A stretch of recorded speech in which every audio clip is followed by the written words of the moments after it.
Hey dudes, tonight we're traveling back thousands of years to the sun-baked banks of the Nile, home to pyramids, powerful pharaohs, and gods who kept an eye on your every move.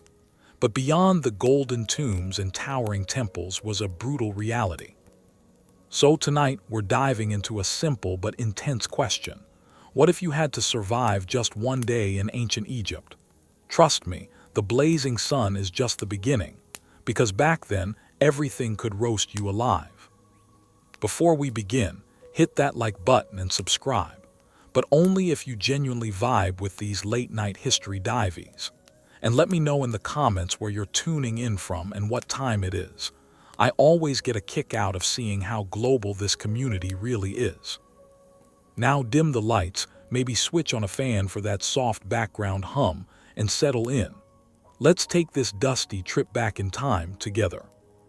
Welcome to ancient Egypt, a land of grand monuments, royal tombs, and pharaohs. Might appear to be a place of awe and wonder through the lens of modern history. But the truth of daily life in Egypt was far less glamorous and far more demanding than any modern-day imagination could conjure. While Egypt's towering pyramids and the Great Sphinx capture our fascination, the daily lives of its inhabitants were grueling, unrelenting, and often short. To truly understand why you wouldn't last a day in ancient Egypt, we must begin with the harsh realities faced by the common people, the farmers, workers, and slaves who built the very monuments we celebrate today. In the beginning, one would wake to the scorching heat of an unforgiving sun, especially in the Nile Delta, where most Egyptians lived. The land, while fertile, required constant labor to cultivate. Farmers would spend their days tilling the land under the harsh sun, often beginning work at sunrise and continuing until nightfall.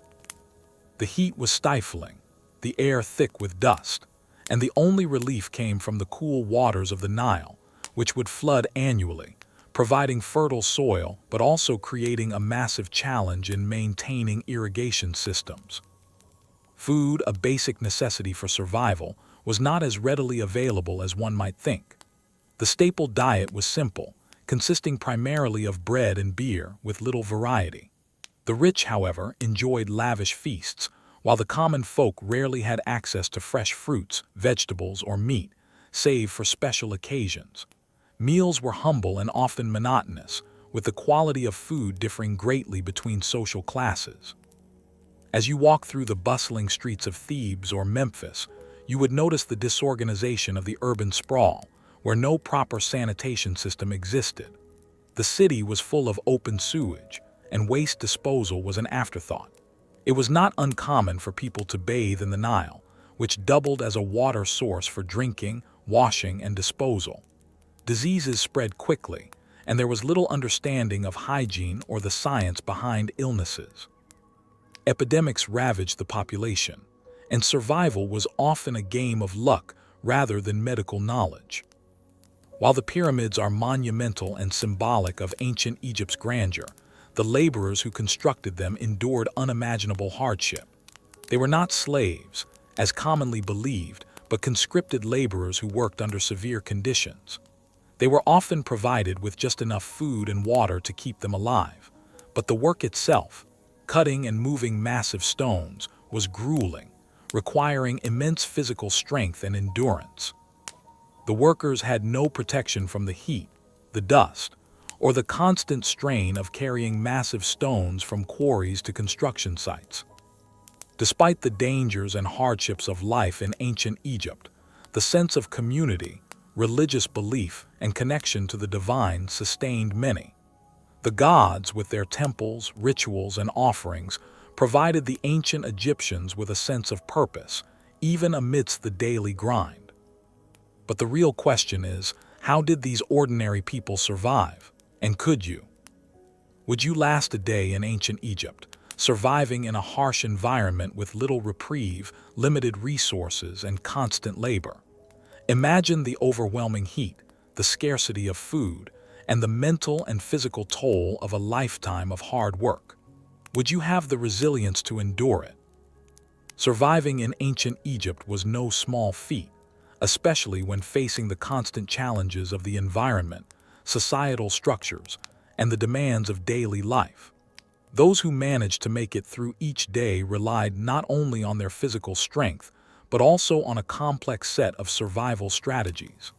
In this section, we'll delve into the ways in which the average Egyptian coped with life in a harsh world. One of the primary challenges for anyone living in Egypt was the relentless heat. In cities like Thebes, Luxor, and Memphis, temperatures could soar above 100 degrees F, 38 degrees C, for much of the year, especially during the scorching summer months. The average person would be exposed to this heat from dawn to dusk. Shade was a luxury, and most people worked outdoors in the blazing sun, with only a thin linen tunic to protect them from the elements. The survival strategies employed by the ancient Egyptians were deeply rooted in their understanding of the natural world.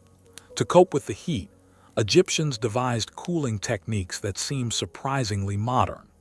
They used straw mats to provide shade, and many homes had walls made of mud bricks, which helped insulate against the heat. The wealthy, of course, had more sophisticated cooling methods, including large courtyards with fountains, but for the majority of the population, survival was a matter of enduring and adapting. Water was another critical resource. While the Nile River provided much-needed irrigation and fresh water, its seasonal flooding created both a blessing and a curse. During the flood season, the Nile would swell, submerging crops and homes. Though the flooding eventually brought nutrient-rich silt that replenished the soil, the river also had the potential to destroy the crops and livelihoods of countless farmers. The ancient Egyptians developed an intricate system of dikes, canals, and reservoirs to try to manage the floodwaters. But even with these measures, the floods could be unpredictable, sometimes destroying entire harvests and plunging people into starvation. Food scarcity was a constant concern. Most Egyptians subsisted on a diet of barley, wheat, bread, and beer, with vegetables like onions, leeks, and garlic supplementing their meals. But fresh meat, fish, and fruit were luxury items reserved for the wealthy. For the average laborer, food was often a daily struggle. During lean times, they would rely on dried bread, which was dunked in beer to soften it, an efficient, though not particularly appetizing, solution. The work itself was punishing. Farmers toiled in the fields from sunrise to sunset, planting and harvesting crops with little time for rest. The concept of labor unions did not exist in ancient Egypt, so the workers had little power to change their circumstances. While they were not slaves, their work was often forced upon them, and the ruling class dictated their schedules and workload. Large projects like the construction of the pyramids, temples, and tombs required a vast, mobilized workforce that worked under grueling conditions. Workers, often conscripted from their villages, were housed in temporary, overcrowded camps near the construction sites. The workers' conditions were dire. Many of the laborers on pyramid projects lived in small mud brick shelters with poor ventilation and little protection from the elements. Disease spread easily in these conditions, with infections caused by open wounds, poor hygiene, and contaminated food or water. Malaria, dysentery, and other diseases were common, and the death rate among the laborers was high. Despite the harsh conditions, many workers died in service to the pharaohs without ever seeing the completion of the projects they worked on. In the face of these overwhelming challenges, Egyptians relied on their belief system for strength. Religion played a central role in coping with adversity. The Egyptian gods, each governing different aspects of life, were called upon regularly for protection, fertility, and sustenance. Temples were not just places of worship. They were centers of power where the pharaoh, seen as a living god, would perform rituals to appease the deities. It was believed that maintaining favor with the gods was vital to ensuring the continued survival of the kingdom. The daily prayers, sacrifices, and offerings made to the gods were central to Egyptian life. These rituals were performed not only by priests but by individuals as well. Even in the face of hardship, the Egyptians believed that the gods were watching over them, guiding them, and ensuring that the forces of nature aligned to benefit them. Whether they were farmers, artisans, or builders, Egyptians lived with a profound understanding that survival was not just about physical endurance. It was also about maintaining spiritual harmony with the world around them. However, while the gods provided some semblance of hope, the reality for most Egyptians was that survival depended on the simple, mundane tasks of daily life. There was no room for luxury or escape. The relentless grind of farming, building, and maintaining the irrigation systems meant that even the slightest misstep could have dire consequences. For the majority of the population, there was little chance to escape from the unyielding demands of work and the harsh realities of living in such an unforgiving environment. But the real question remains: could you survive in ancient Egypt, where every day was a fight for survival against the elements, disease, and a rigid social structure? Could you endure the physical strain of manual labor, the constant exposure to the harsh sun, and the unpredictable Nile floods? Could you handle the tedium of daily life and the unrelenting grind of subsistence farming? As we reach the final chapter of our exploration into the life of the average Egyptian, we begin to understand that survival was not just a daily struggle. It was a matter of enduring a system that allowed little room for rest, relief, or escape. While ancient Egypt is celebrated for its majestic monuments and grandiose history, the truth is that the common person's existence was defined by hardship, physical labor, and a constant effort to appease the gods. Yet, despite the overwhelming difficulties, the resilience of these people led to the creation of one of the most enduring civilizations in history. The physical toll of Egyptian life was immense, especially for the workers involved in large-scale projects like the building of the pyramids. As discussed, workers were often conscripted into labor for extended periods, living in temporary camps far from their homes. The work itself was physically grueling, with massive stones being quarried, transported, and then set into place under the scorching desert sun. There was little room for error. Each stone had to be carefully shaped, lifted, and placed with precision, all while the workers' strength was sapped by the relentless heat and dust. The mental strain was equally severe. The workers, though not slaves, lived under the constant watch of supervisors and foremen. Their schedules were dictated by the demands of the pharaoh, and the labor was often relentless. There was no luxury of rest, no time for leisure. Even when the work-day ended, there were no quiet nights to look forward to. The workers had to sleep in overcrowded conditions, surrounded by the sounds of the construction site, the cries of sick comrades, and the constant worry about the future. As for the rest of the population, survival came down to the same principles: relentless work, scarce resources, and a society structured to favor the elite. For the vast majority of Egyptians, life was one of hardship and deprivation, with the only reprieve being brief moments of religious rituals or communal gatherings. The social hierarchy was rigid, and most people had little hope of ever improving their lot. The vast majority of Egyptians were peasants, bound to the land, struggling to make ends meet. They farmed the land, harvested crops, and paid taxes to the pharaoh in the form of grain and other goods. If they could not meet their quotas, they faced severe punishment, often in the form of corporal punishment or forced labor on public projects. Religion played a central role in shaping the daily lives of the Egyptians. It was their beliefs in the gods that allowed them to endure the hardships of life. The pharaoh, as the living embodiment of Horus on earth, was seen as the ultimate intermediary between the gods and the people. The concept of mad, or cosmic order, was central to Egyptian thought. It was believed that as long as the pharaoh and the priests maintained the order of the universe, society would thrive. But for the common people, this concept didn't translate into personal freedom. Instead, it reinforced their sense of submission to the divine will of the gods, which was enacted through the authority of the pharaoh. Even after death, the Egyptian struggle continued. The ancient Egyptians believed that the soul lived on in the afterlife, but this was not a guaranteed fate. In fact, the afterlife was something that had to be earned, and it required a significant amount of preparation. The wealthier Egyptians had the resources to afford elaborate tombs, mummification, and grave goods that would ensure a smooth journey to the afterlife.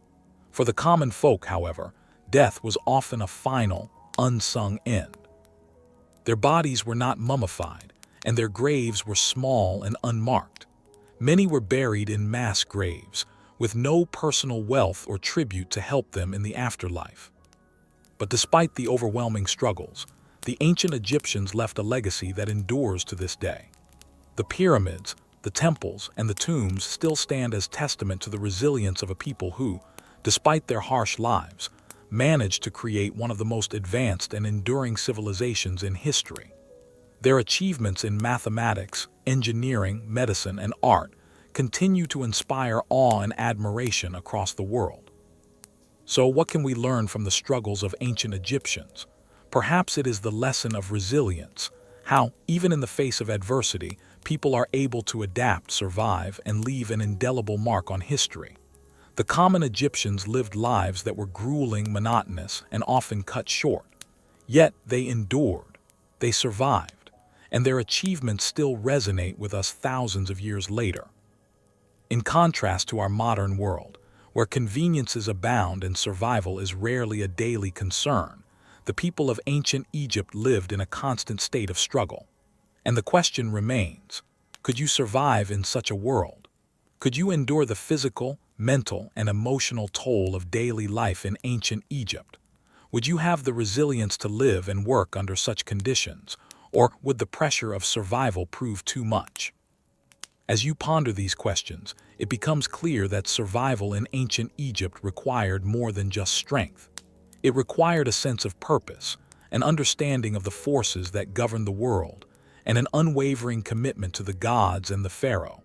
It was a life defined by hardship, but also by the pursuit of something greater, a belief that, through toil and suffering, one could contribute to a civilization that would last for millennia. When we think of ancient Rome, we often imagine the grandeur of its empire, its magnificent buildings, towering aqueducts, and the legendary gladiators who fought for glory. But behind the wealth and power of Rome lay a harsh reality: slavery. Slaves were the backbone of Roman society, and their lives were anything but glorious. They were the laborers, the workers, the property of others, with little freedom and no rights.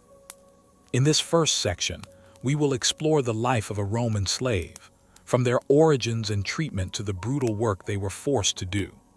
Life as a slave in Rome was marked by relentless labor, constant fear of punishment, and a complete lack of autonomy. A slave's life often began with tragedy. Many were prisoners of war, captured during Rome's military conquests across Europe, Asia, and Africa. Others were born into slavery, their fate sealed from birth. These individuals had no family name, no status, and no rights. They were viewed as tools, objects to be bought and sold at the whim of their masters. While some slaves were able to improve their status through education or performing skilled labor, the vast majority lived their lives in servitude, struggling to survive each day. The daily life of a slave in Rome was exhausting and demoralizing. Most slaves worked from dawn until dusk, with little time for rest. Their tasks were varied, depending on their assigned duties, but all of them were grueling. Household slaves, particularly those in wealthy Roman homes, would spend their days cleaning, cooking, and caring for their masters' families. They had little to no privacy, often sleeping in the same room as their masters, with little more than a straw mat to sleep on. In contrast, slaves working on farms or in mines had even harder lives. They were subjected to brutal physical labor, tending fields under the scorching sun, or laboring in the dark and dangerous mines for long hours with little protection. Slaves who worked in the mines had some of the worst fates imaginable. Mining was a life-threatening job, with slaves forced to work in dangerous, confined spaces. The air was thick with dust, the risk of collapse was constant, and disease spread quickly in such unsanitary conditions. Those who survived the grueling conditions often became too weak or ill to continue working. These slaves were viewed as expendable. Their labor was valuable, but their lives were not. For the slaves working in Rome's bustling cities, the situation was slightly better, but not much. They often worked in shops or served as laborers on construction sites, building the very structures that would come to symbolize Rome's power. These laborers worked long hours under the hot Mediterranean sun, laying bricks, transporting materials, and constructing roads and buildings with little regard for their health or safety. And when it came time for rest, there was no relaxation, no reprieve from the harsh conditions of their daily lives. Punishment was a constant threat in the life of a Roman slave. If a slave failed to perform their work adequately, or if they were caught attempting to escape or rebel, they faced brutal punishment. A master had complete authority over their slaves, and it was not uncommon for slaves to be whipped, beaten, or even executed for disobedience. Public executions, particularly crucifixions, were common forms of punishment for slaves who attempted to escape or resist their masters. These gruesome acts were often carried out as a public spectacle, designed to serve as a warning to other slaves about the consequences of defiance. The fear of punishment kept many slaves in line, but it also bred resentment. Some slaves tried to escape their brutal circumstances, and many slaves joined uprisings, hoping to overthrow the oppressive system.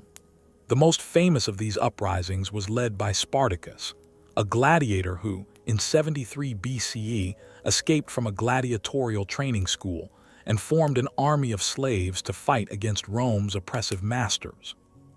Despite initial successes, Spartacus and his army were ultimately defeated, and the repercussions were severe. Thousands of slaves were crucified along the Appian Way as a grim reminder of the consequences of rebellion. While the system of slavery in Rome may seem utterly oppressive, it was not entirely without its moments of grace or humanity. Some slaves who were able to earn the trust of their masters were given more responsibilities, and they could rise to positions of importance, such as managing their master's finances or overseeing other slaves. Some slaves even bought their freedom, a rare but not impossible occurrence. However, the vast majority of slaves lived in constant fear and poverty, struggling to survive in a system that saw them as nothing more than tools for labor. The brutal treatment of slaves in ancient Rome was justified by a deeply ingrained belief in the social hierarchy. Slaves were considered property, not people. They had no voice in their own lives and were at the mercy of their masters, who held all the power. This power dynamic was reinforced by Roman law, which granted masters the right to punish and control their slaves however they saw fit. Despite these hardships, some slaves managed to carve out a semblance of life for themselves, forming bonds with fellow slaves or finding solace in religion. However, most lived their entire lives under the oppressive yoke of slavery, with no hope of escape or freedom.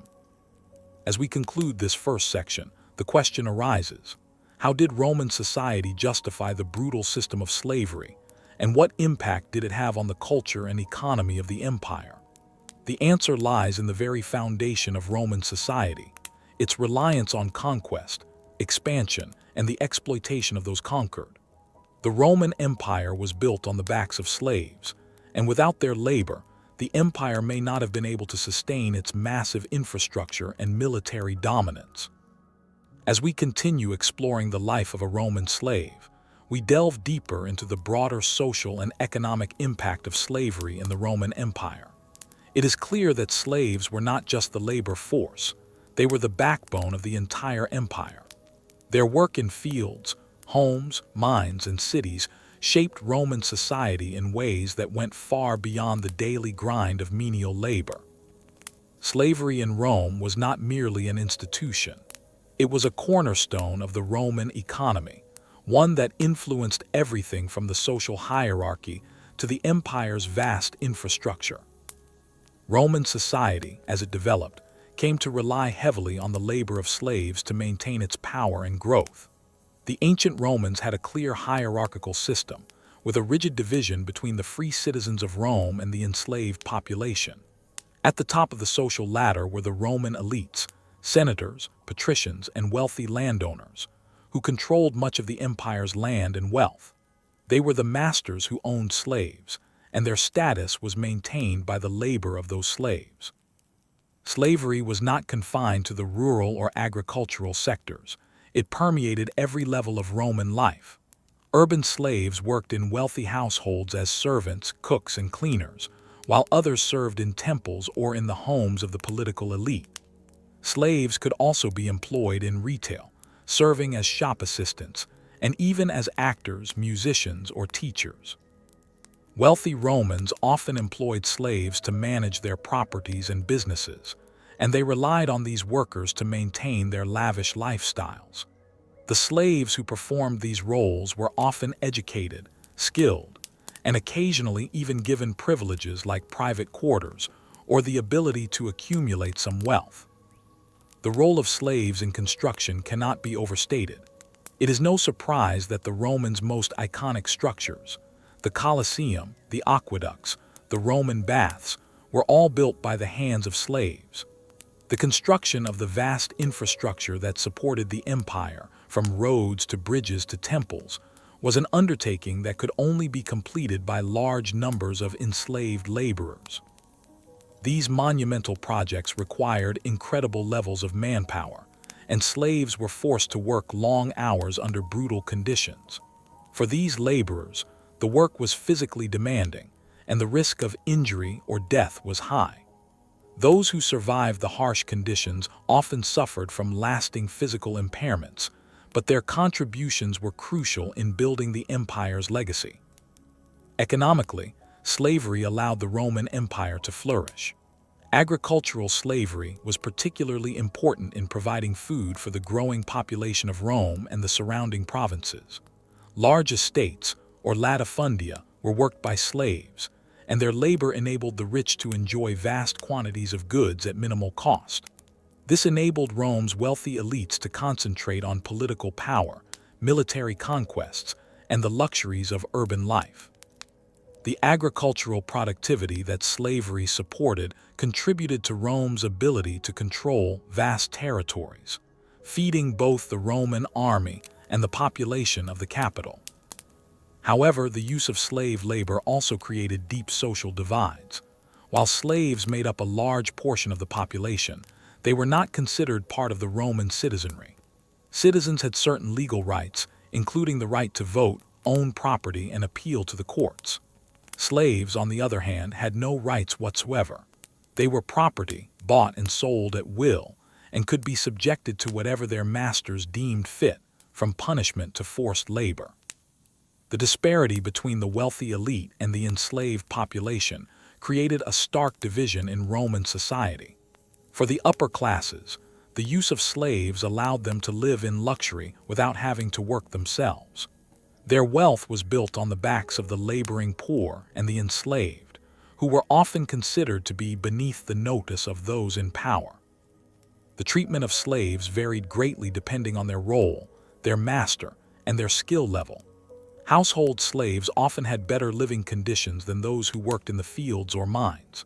For example, a domestic slave in a wealthy Roman household might have had a relatively comfortable life, with access to better food, clothing, and living arrangements. Some household slaves even received a form of education, learning how to read, write, and manage their master's business affairs. In contrast, a slave working on a farm or in a mine would be subjected to grueling physical labor and harsh conditions, with little hope for improvement. Punishment, as we discussed, was a constant threat in the life of a Roman slave. Even slight disobedience could result in severe punishment, ranging from whipping to crucifixion. Roman law permitted masters to treat their slaves however they wished, and the punishment for any transgression was often brutal.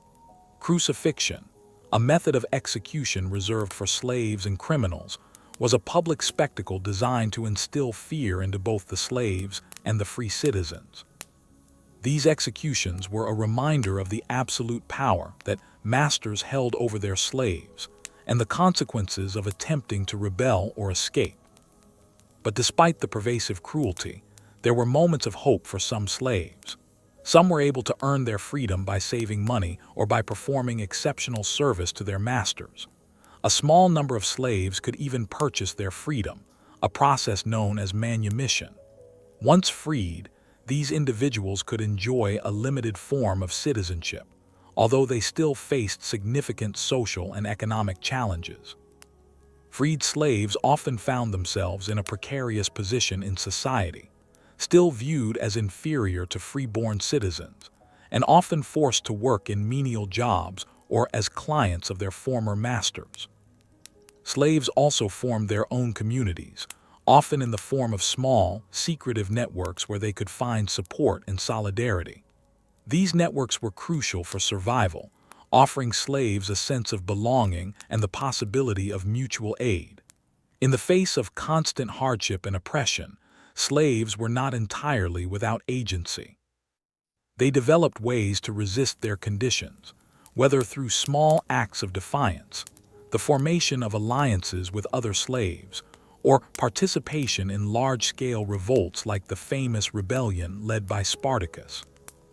The economic foundation built on slave labor, however, came with a price. The existence of slavery created an underclass of people who were deprived of rights, freedom, and any meaningful hope for advancement. This underclass, while essential to Rome's economy, was the very source of much of its social unrest. As we conclude Section 2, we ask, what was the true cost of relying so heavily on slavery? How did the Roman Empire reconcile the brutality of its system with its grandeur? And what impact did this reliance on slavery have on the empire's eventual decline? As we reach the final section of our exploration into the life of a Roman slave, we turn our focus to the long-lasting impact of slavery on Roman society and the eventual consequences for the empire itself. While the system of slavery helped fuel the Roman Empire's economic and military dominance, it also sowed the seeds of social unrest, rebellion, and ultimately, a fragile foundation for the empire's future. Slavery in Rome was not a transient institution. It was deeply ingrained in the empire's economic, social, and political structures. As mentioned earlier, slaves formed the backbone of Roman agriculture, industry, and households. Without them, the Roman elite would not have been able to maintain their lifestyles, and the empire would not have been able to sustain its vast infrastructure. However, the very dependence on slaves created an imbalance in society that would eventually have repercussions. The social hierarchy in ancient Rome was defined by a clear distinction between free citizens and slaves. While freeborn Roman citizens could participate in political life, own property, and claim legal rights, slaves were considered property. This division not only reinforced the dominance of the wealthy elite, but also marginalized those who had no rights or status. The system of patronage, which formed the backbone of Roman social life, relied on the free citizens, who held power and wealth, granting favors and protection to clients, including freed slaves. This further entrenched the division between the privileged elite and the powerless underclass. For the enslaved, the possibility of freedom, while rare, provided a glimmer of hope in an otherwise bleak existence. Some slaves earned their freedom through exceptional service, while others bought their freedom with money they managed to save, sometimes with the assistance of their masters. Once freed, a former slave could become a freedman or freedwoman, though their new status did not guarantee equality. Freed individuals were still subject to social stigmas, and while they gained legal rights, they were often relegated to the lower echelons of Roman society. Freed slaves could not hold political office or achieve the status of a true Roman citizen, and their economic opportunities were limited. Despite this, a small percentage of freed slaves went on to achieve modest success as artisans, traders, or small landowners. The Roman elite, however, continued to exploit the labor of slaves, using them as tools to further their own wealth and power. The reliance on slave labor remained pervasive throughout Roman society, from the massive estates worked by slaves to the gladiatorial games that entertained the masses. The latter is especially notable, as gladiators, many of whom were slaves, were forced to fight in the arenas for the amusement of the Roman public. gladiatorial combat became a brutal form of entertainment that fed into the Roman fascination with power, control, and violence.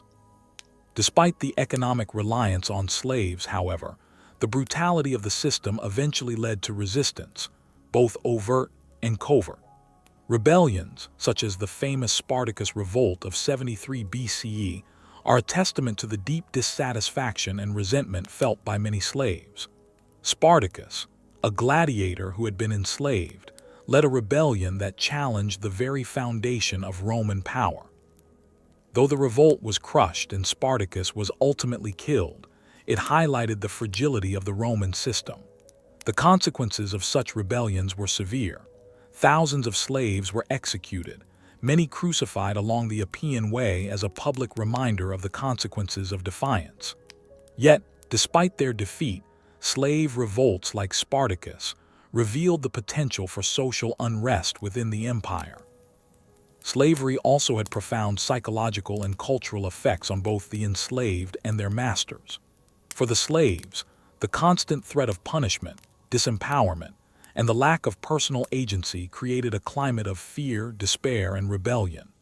The sheer brutality of the system, coupled with the idea that one's fate was entirely in the hands of a master, could strip away a person's sense of identity, dignity, and self-worth. The harsh reality of life as a slave left little room for self-expression or personal development. Slaves lived under constant scrutiny, and their only escape from this oppressive reality was often through small acts of resistance, like feigning illness, sabotaging work, or attempting to escape. For the masters, the system of slavery created a disconnect from the labor that sustained their wealth and power. The Roman elite's dependence on slaves to perform their everyday tasks removed them from the physical demands of work. As a result, the upper classes were often disconnected from the very realities of the empire they controlled. Slaves performed the labor that allowed the elite to focus on politics, military conquests, and leisure, creating a stark contrast between the lives of the powerful and the powerless. The system of slavery reinforced this divide, as the wealthy continued to accumulate more power, while the enslaved remained at the bottom of the social ladder. The Roman Empire's reliance on slavery ultimately left a legacy that shaped not only its social structure but its eventual decline. As the empire expanded, so did the demand for slaves. At the same time, as the empire's military and economic power began to falter, so did its ability to maintain this vast system of enslavement. The economic strain caused by the constant expansion and over-reliance on slave labor contributed to Rome's internal decline. The Roman economy, built on the backs of slaves, became unsustainable, and the empire's military was increasingly unable to control its vast territories. The fall of the Western Roman Empire in the 5th century CE is often attributed to a combination of factors: economic decline, political instability, and invasions from barbarian tribes. However, the deep-rooted reliance on slavery, combined with the exploitation and marginalization of the lower classes, played a significant role in weakening the empire. The tension between the elites and the masses created a volatile society, one that was ripe for collapse. In the aftermath of Rome's fall, slavery continued in various forms throughout Europe and the Mediterranean. The Roman system of slavery left an indelible mark on the ancient world, and its legacy would continue to shape societies for centuries to come. The remnants of Roman slavery, both in terms of social hierarchy and the economic exploitation of labor, influenced the development of feudalism in medieval Europe and the transatlantic slave trade centuries later. As we reflect on the impact of slavery in ancient Rome, it becomes clear that the system was not just an economic institution. It was a cornerstone of Roman identity and power. Yet, despite its importance, the inherent injustice of the system led to inevitable conflict, rebellion, and social upheaval. The lives of Roman slaves may have been marked by suffering, but their struggle for freedom and equality left an indelible mark on history. When we imagine life in medieval castles, our minds often conjure images of grand halls, knights in shining armor and noble feasts. But behind the stone walls and towering ramparts, the reality for the majority of people in medieval Europe was far from glamorous. For the peasants who worked the land, life was a constant struggle for survival, with few luxuries, harsh labor, and constant subjugation to the whims of their lords. The medieval peasant lived under a feudal system, a hierarchical structure where land was held by the nobility, and the peasants were the laborers who cultivated it. This system was based on mutual obligations. Peasants worked the land, and in return, the lord of the manor would offer them protection and the right to live on the land. However, this protection came at a steep cost. Peasants had to pay rent, work the lord's fields, and provide other services, such as building roads or maintaining the lord's castle. For many peasants, life began at dawn. The day's work was demanding, starting early in the morning and often extending until dusk. The majority of medieval peasants were farmers who worked the land, but their lives were dictated by the seasons.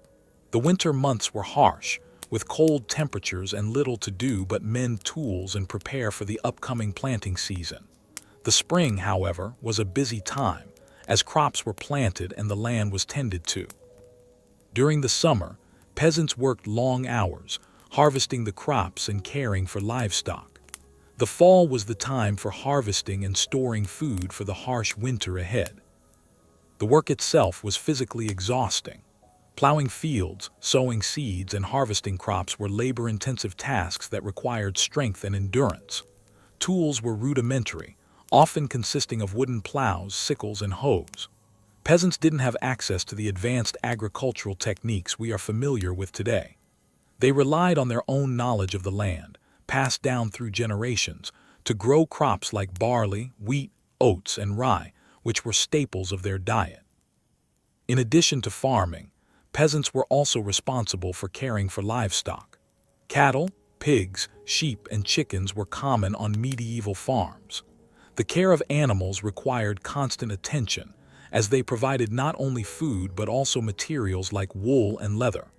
However, the risk of disease and malnutrition meant that livestock often died prematurely, further contributing to the hardships of peasant life.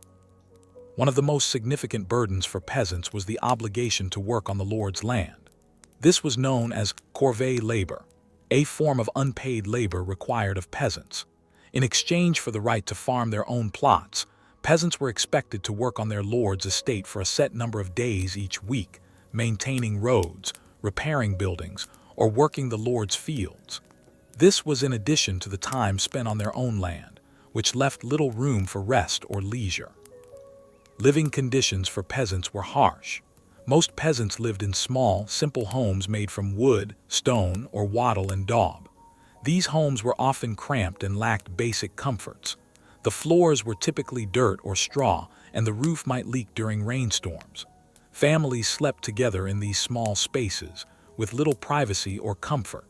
Furniture was minimal, and the kitchen consisted of a simple hearth where meals were prepared.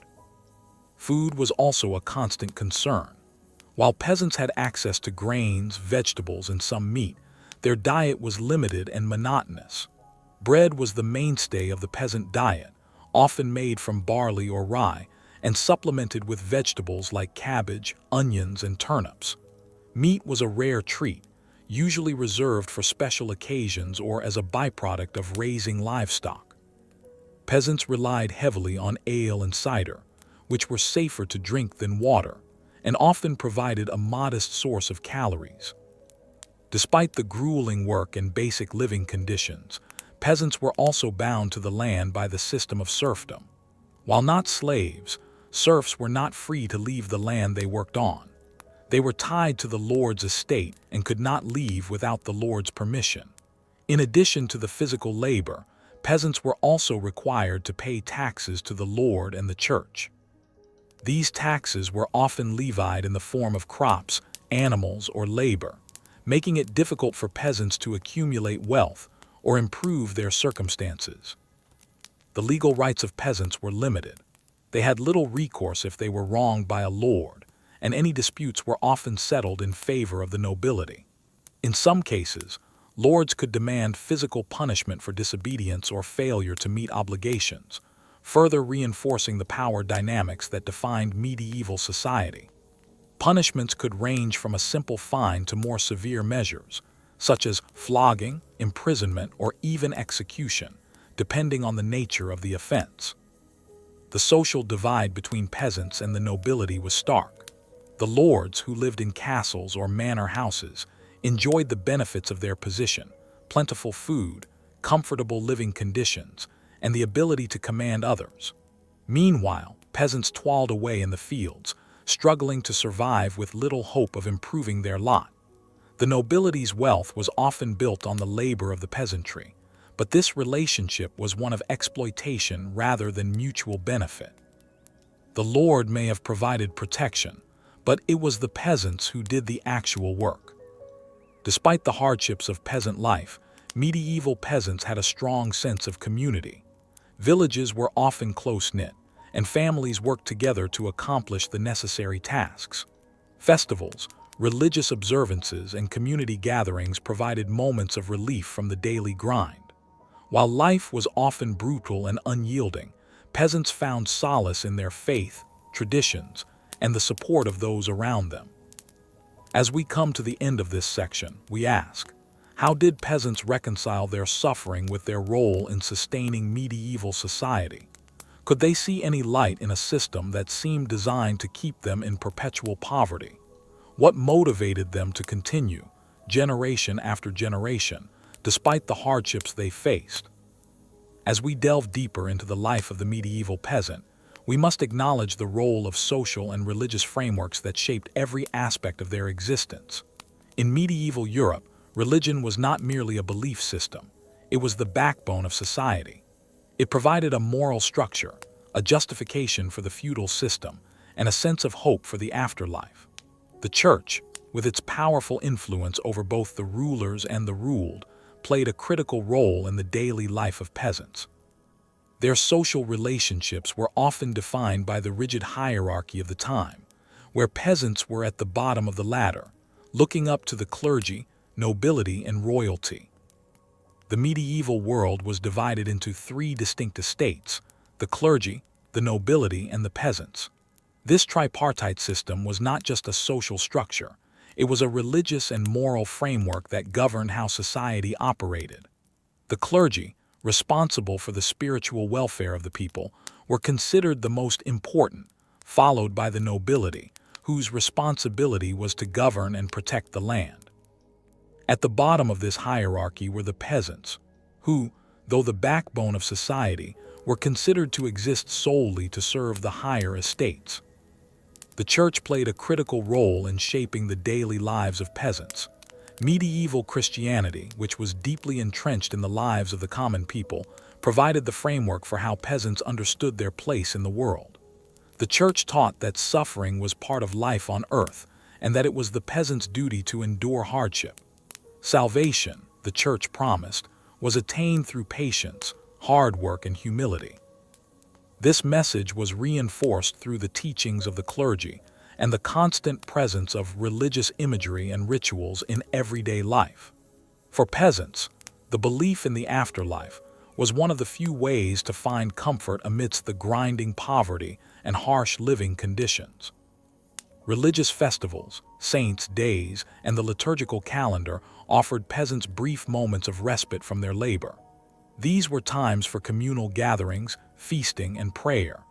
The local church was often the focal point of village life, with services conducted in Latin, a language most peasants could not understand, yet which still imbued the proceedings with a sense of reverence. Despite the often incomprehensible rituals, the church provided a sense of order and purpose, offering a promise of eternal life for those who fulfilled their duties on earth. While the church's teachings emphasized humility and the acceptance of one's station in life, it also wielded considerable power over the daily lives of peasants. Tithes, which were a form of tax paid to the church, were mandatory. Peasants were required to give a portion of their crops, livestock, or income to the local church. This was in addition to the taxes they owed to their feudal lords. Though these tithes were meant to support the clergy and the church's charitable works, they often exacerbated the peasants' poverty, as much of the wealth generated by their labor went directly to the church. Beyond the financial demands, the church also played a role in legal matters. The clergy often served as judges in local disputes, and the church courts had jurisdiction over matters of morality, such as adultery, blasphemy, and heresy. The power of the church courts extended far beyond religious matters. They could impose fines, order penance, and even excommunicate individuals. Excommunication was a potent tool, as it cut off the individual from the spiritual community, leaving them without the hope of salvation. For a peasant, the threat of excommunication was a powerful form of control. The feudal system, which structured much of the medieval peasant's life, was also framed by a rigid social hierarchy. A peasant's life was marked by a series of obligations to the land, to the lord, and to the church. The feudal contract was not one of equality. Rather, it was based on the idea that the peasants owed loyalty, labor, and tribute to their lords in exchange for the right to work the land and live on it. The lords, in turn, provided protection, usually in the form of a small garrison of soldiers or a fortified castle to defend against external threats. While the lord's duty was to protect the peasant's duty was to serve the lord in various ways, working his land, repairing his buildings, and paying taxes. At the center of this hierarchical structure was the manor, a self-sufficient unit that served as the focal point of medieval peasant life. The manor included the lord's estate, the peasant cottages, the village church, and the surrounding farmland. Each manor was essentially a small, isolated world where the peasants worked under the supervision of the lord's agents. It was within this framework that peasants navigated their lives, shaped by a combination of economic demands, social expectations, and religious obligations. While the lord controlled the manor, it was often the wife of the lord, the lady of the manor, who exercised a great deal of control over the day-to-day affairs. The lady of the manor was responsible for overseeing the running of the household, managing the staff, and sometimes even the collection of taxes or rents.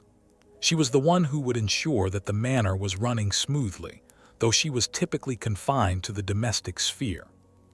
The lord and his family, often living in a castle or large manor house, enjoyed a lifestyle of relative comfort, while peasants continued to struggle on the land, working long hours for little reward. The roles of women in the medieval peasant household were largely defined by the demands of the farm. Women were responsible for domestic tasks, such as cooking, cleaning, and raising children, but they also worked alongside their husbands in the fields, planting, weeding, and harvesting. Despite their heavy workload, women were generally expected to be subservient to their husbands and were often not allowed to own property or make decisions on their own. They too were bound by the same feudal obligations and were expected to contribute to the survival of the household in any way they could. The medieval peasant's worldview was shaped by this deep entanglement of social, economic, and religious factors. It was a life that demanded sacrifice and submission, but it was also a life in which peasants found meaning and purpose. In a society where so little was in their control, religion, community, and the structured social hierarchy gave peasants a way to make sense of their suffering. As we conclude Section 2, we must reflect on how these deeply ingrained social and religious systems shaped the lives of peasants. How did the church and the feudal system contribute to the oppression of the peasantry? And in what ways did peasants navigate these systems of control to find meaning in their difficult lives? As we arrive at the final section of our exploration into the life of the medieval peasant, we must turn our attention to the ways in which peasants, despite the crushing weight of their circumstances, resisted, survived, and in some cases, revolted against the structures that oppressed them.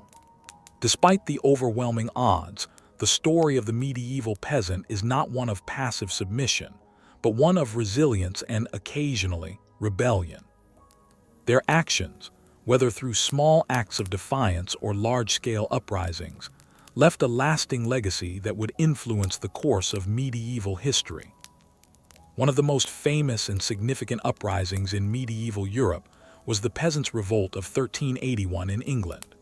The revolt, sparked by a combination of economic hardship, high taxes, and social unrest, saw thousands of peasants and common folk rise up against the oppressive feudal system.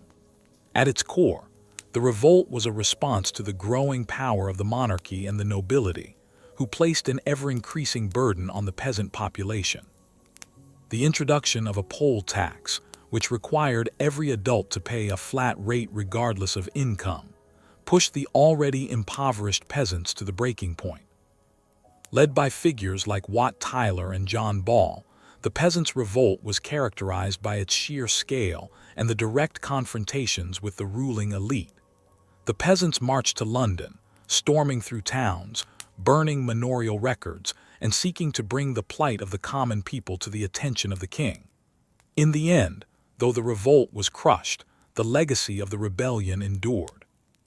The demands of the peasants, such as the abolition of serfdom and the reduction of taxes, were not immediately met, but they set the stage for future reformations in English society. The revolt also served as a reminder of the explosive potential of peasant discontent, demonstrating that even the most oppressed classes could rise up when pushed too far. While uprisings like the Peasants' Revolt were dramatic, they were far from the only form of resistance that peasants engaged in. More often than not, the forms of resistance were quieter, but no less significant. The act of breaking tools, sabotaging crops, or feigning illness were all forms of protest that allowed peasants to resist the overwhelming demands placed upon them without open confrontation. These small acts of defiance were ways for peasants to reclaim a modicum of power and agency in a society where they had very little. The church, too, played a complicated role in the life of the medieval peasant. While the clergy reinforced the social hierarchy and supported the existing order, the church also provided peasants with a sense of solidarity. Many peasants found comfort in their religious faith, attending Mass, partaking in communal prayers, and celebrating religious festivals. The church often acted as a mediator between the Lord and the peasant, offering spiritual guidance, as well as a place of refuge during times of hardship. For some, the idea of divine justice offered a form of solace, the belief that, though they might suffer in this life, they would be rewarded in the afterlife for their humility and endurance. Despite the difficult conditions, the peasantry also left behind a lasting cultural legacy. Medieval peasants contributed to the development of agricultural techniques, the spread of craft traditions, and the establishment of village communities that would endure for centuries. These communities, while often isolated, were not entirely without agency.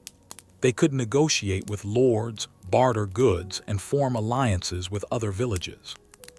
Peasants were not just laborers. They were also the makers of goods, traders of local products, and stewards of the land. Over time, their influence on the broader economic and social systems began to be felt, as they played a role in the economic exchanges that allowed feudal society to function. In the centuries that followed, the legacy of medieval peasants continued to shape European society. The transition from feudalism to more modern forms of governance and economics saw a gradual shift in the power dynamics that had defined medieval life. By the early modern period, the traditional structures of serfdom were gradually dismantled, and peasants gained more freedom to own land, trade, and even engage in the broader political life of their communities. The resilience of medieval peasants, while often unacknowledged in history books, was fundamental in pushing forward these changes. Their persistence in the face of unimaginable hardship laid the foundation for the development of a more equitable society. The challenges they faced and the ways in which they resisted oppression can be seen as a precursor to the broader social movements that would later emerge in the Renaissance and beyond. In the end, the legacy of the medieval peasant is one of quiet but unwavering strength. Theirs was not a life of opulence or grandeur, but one of endurance and survival against the odds. Though they were bound by the feudal system and often subjugated by the nobility and the church, peasants fought for their dignity, their survival, and their place in history. They may not have wielded the power of the nobility or the clergy, but their contributions, both seen and unseen, were vital to the growth of medieval society. As we reflect on the lives of these peasants, we are left with an important question. How did their everyday acts of resistance, whether large or small, contribute to the eventual dismantling of the feudal system and the rise of modern society? The story of the medieval peasant is not just one of oppression, but of resilience, rebellion, and a quiet, unyielding determination to survive. When we think of the Vikings, our minds often conjure images of ferocious warriors, their longships cutting through the waves as they raid coastal villages and monasteries across Europe. The very term Viking has become synonymous with plunder and pillage, yet this view is only part of the story. The Vikings, those seafaring Norsemen from Scandinavia, were not just raiders. They were also traders, explorers, and settlers. Their impact on the medieval world went far beyond the violence of their raids. In fact, trade played a central role in Viking society, and their raids, often seen as acts of wanton destruction, were frequently motivated by economic necessity rather than mere bloodlust. The Viking Age, which spanned roughly from the late 8th century to the 11th century, saw the Norsemen extend their influence over large swaths of Europe, the British Isles, and even as far as North America. While many of their early expeditions were indeed focused on raiding, the Vikings quickly evolved into savvy traders and explorers.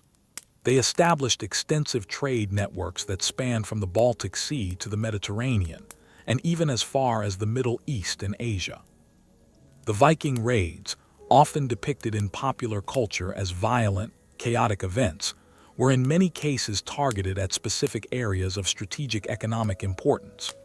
Coastal monasteries and villages were frequent targets, not out of a desire to terrorize the local population, but because they were rich in resources, particularly valuable goods like silver, religious artifacts, and precious metals. These early raids were often opportunistic, taking advantage of the relatively unprotected coastal settlements, which were an easy target for the swift Viking longships. However, these raids were not indiscriminate acts of violence. The Vikings were well aware of the importance of trade routes and sought to control access to these routes in order to acquire goods that were essential for their survival and prosperity. The Vikings were skilled craftsmen and agriculturalists, but they lacked the resources, particularly metal and luxury goods, that other cultures could provide. Raiding was a way to acquire these resources, but trade was the long-term solution. The Vikings' involvement in trade began to expand significantly in the 9th and 10th centuries. They established settlements, such as those in York, Dublin, and Normandy, where they could safely trade goods like furs, timber, and slaves for metals, textiles, and wine. The Vikings quickly became known for their craftsmanship in weapons, jewelry, and shipbuilding, which they traded with cultures across Europe. They also became major players in the slave trade, particularly in the Mediterranean, where they exchanged slaves for goods such as silver and luxury items. Perhaps one of the most important trade routes for the Vikings was the so-called Silk Road of the North, which connected the Viking world to the Byzantine Empire and the Islamic Caliphate. Through these trade routes, the Vikings obtained valuable goods like silk, spices, and advanced weaponry, while also providing the traders with goods from the north, such as amber, furs, and iron. The Vikings' ability to control and protect these trade routes, often by force if necessary, was central to their economic success. Additionally, the Vikings were master navigators, able to sail long distances across open seas using only rudimentary maps and their knowledge of the stars. This skill in navigation allowed them to not only raid and trade, but also explore new lands. The Vikings are famously credited with reaching North America, where they established temporary settlements in places like Newfoundland, hundreds of years before Columbus made his famous journey. Their travels took them to the shores of North America, the Mediterranean, the British Isles, Russia, and even the Middle East. The Viking settlements in places like Iceland and Greenland were not just military outposts, they were hubs of trade and cultural exchange. The Vikings established their own legal systems, marketplaces, and trading practices in these new territories. Over time, they developed a sophisticated trading culture that was deeply intertwined with their need for economic growth and the maintenance of power. But while Vikings were deeply involved in trade, their raiding culture is still widely recognized. So, why did they continue raiding if they were such successful traders? The answer lies in the combination of factors that define Viking society. First, the harsh conditions of the Scandinavian environment meant that Viking society was always under economic strain. The need for resources like land, cattle, and wealth drove the Vikings to explore and expand. While trade offered a solution, raiding provided immediate wealth, a way to acquire resources quickly to support the Viking way of life. Moreover, the Viking warriors' desire for honor and glory, which was deeply ingrained in their culture, played a role in their raiding activities. In Viking society, warriors were highly regarded for their bravery and success in battle. The raiding expeditions provided a way for Vikings to gain fame, wealth, and prestige. The rewards of battle were not just in the form of goods, they were also in the form of status within Viking society. Victory in battle could elevate a warrior's reputation, bringing him not only wealth, but also a place of respect among his peers. The relationship between raiding and trading was not one of mutual exclusivity. Rather, the two were complementary. A successful raid could provide the resources necessary to fuel future trading endeavors, while a trading route could offer access to wealth that would enable further raids or the establishment of new settlements. For the Vikings, both raiding and trading were essential to their survival, expansion, and cultural identity. As we reflect on the Viking Age, we must ask ourselves, were the Vikings primarily raiders, or were they far more adept as traders and explorers? Did the violent raids of the early Viking Age serve as a stepping stone for the eventual transformation of the Vikings into merchants and settlers? In the end, it becomes clear that the Vikings were not just barbaric raiders, but rather dynamic actors in the medieval world, whose complex trade networks and cultural exchanges were just as significant as their military exploits. As the Vikings advanced into the heart of Europe, their settlements evolved beyond mere military outposts. These newly established communities began to serve as vibrant hubs of trade, culture, and politics, significantly altering the medieval world. Over time, the Vikings not only conducted raids but also played an essential role in the development of Europe's trade networks, which were critical to their success as both traders and settlers. The Vikings' ability to establish strong and lasting settlements was one of their most important achievements. As they expanded into the British Isles, Ireland, Normandy, and even parts of Eastern Europe, they took control of strategic locations that allowed them to dominate trade routes. Perhaps the best-known example is Dublin, which became one of the most important Viking trading cities in Europe. By the 9th century, Dublin had evolved from a small Viking base into a thriving port city, with bustling markets where goods from all over the world were exchanged. From furs and iron to silk and spices, Dublin became a key center in the Viking trade network, linking the North Sea to the Mediterranean and the East.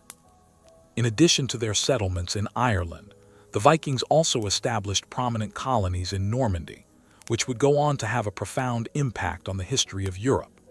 The Danish invasion of England led by Sweyn Forkbeard and later his son Cnut created a large Viking kingdom that spanned across parts of England, Scandinavia, and even Denmark. With their rule over large swaths of territory, the Vikings exerted control over both the land and the sea. These regions became critical nodes in the Viking trade empire, with cities like York in England and Hedeby in Denmark functioning as major trade centers, facilitating the exchange of goods between the Vikings and other European cultures. The Vikings' settlements were not just military fortifications, they were economic powerhouses. The Vikings excelled in adapting their new lands for agricultural use, introducing new farming techniques that allowed them to produce the goods needed to sustain both their own population and the trade economy.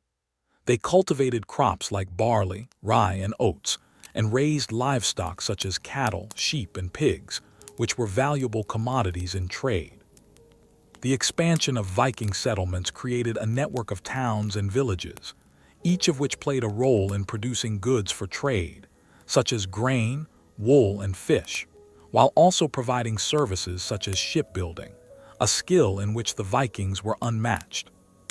One of the key factors that set the Vikings apart from other raiders and conquerors was their ability to integrate themselves into existing trade networks and expand upon them. Rather than simply plundering resources and moving on, the Vikings sought to establish long-term trading relationships with the peoples they encountered. This allowed them to take part in lucrative industries such as the fur trade, the slave trade, and the exchange of luxury goods. For example, the Vikings traded furs and timber with the peoples of the East and even the Middle East, bringing back valuable goods such as silver, wine, and spices in return. The Viking longship, a technological marvel, was crucial to the expansion of Viking trade. The longship's design allowed the Vikings to travel both across open seas and along inland rivers, giving them access to trade routes that were otherwise inaccessible to other cultures. It was a versatile vessel, capable of carrying both warriors and merchants, enabling the Vikings to engage in both raiding and trading missions. Viking merchants used these ships to navigate the European rivers, connecting the Baltic to the Mediterranean and facilitating the flow of goods, ideas, and cultural exchange. One of the most impressive feats of Viking trade was their role in the Silk Road of the North, a network that linked Scandinavia to the Byzantine Empire, the caliphates of the Middle East, and beyond. This route stretched from the Viking strongholds in the north down through Russia and into Constantinople, allowing for the exchange of goods such as silk, gold, spices, and other luxury items. Viking merchants, often referred to as Varangians, became intermediaries in this vast trade network, connecting the east to the west. This trade not only allowed the Vikings to acquire valuable resources, but also exposed them to new cultures, technologies, and religions. The Vikings' connection with the Byzantine Empire was especially important. They were instrumental in the functioning of the Byzantine economy, providing mercenaries for the emperor's elite guard, the Varangian Guard. Many of these Viking warriors, having gained wealth and prestige through their service, brought back precious goods, including gold and silks, to their homelands. These goods were often traded for northern products, creating an early form of international trade between the Vikings and the Byzantine Empire.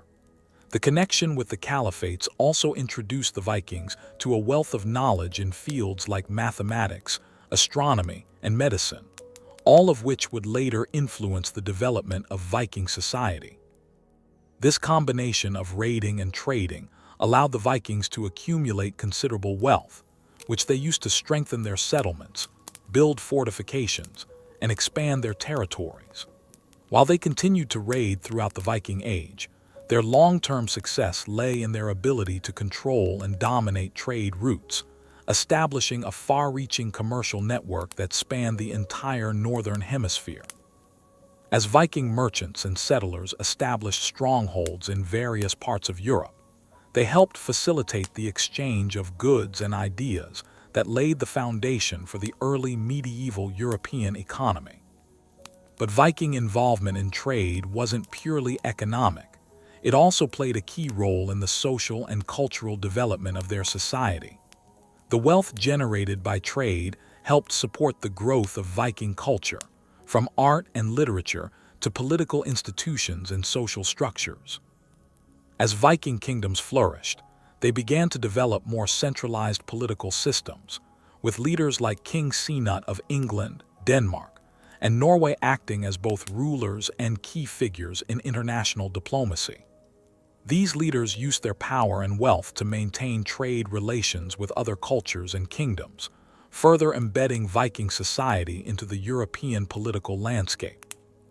In conclusion, while Viking raids are often remembered for their violence and destruction, they were only one part of a much larger and more complex reality.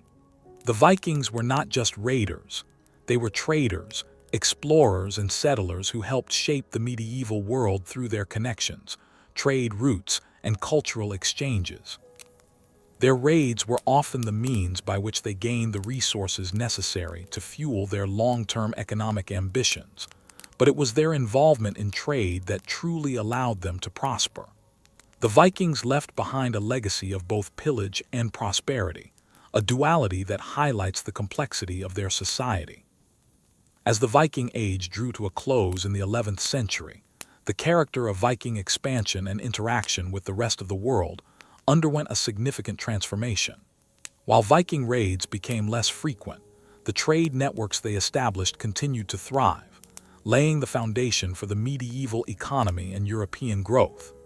By the end of the Viking Age, the once feared raiders had become integral players in the complex web of international trade, diplomacy, and culture.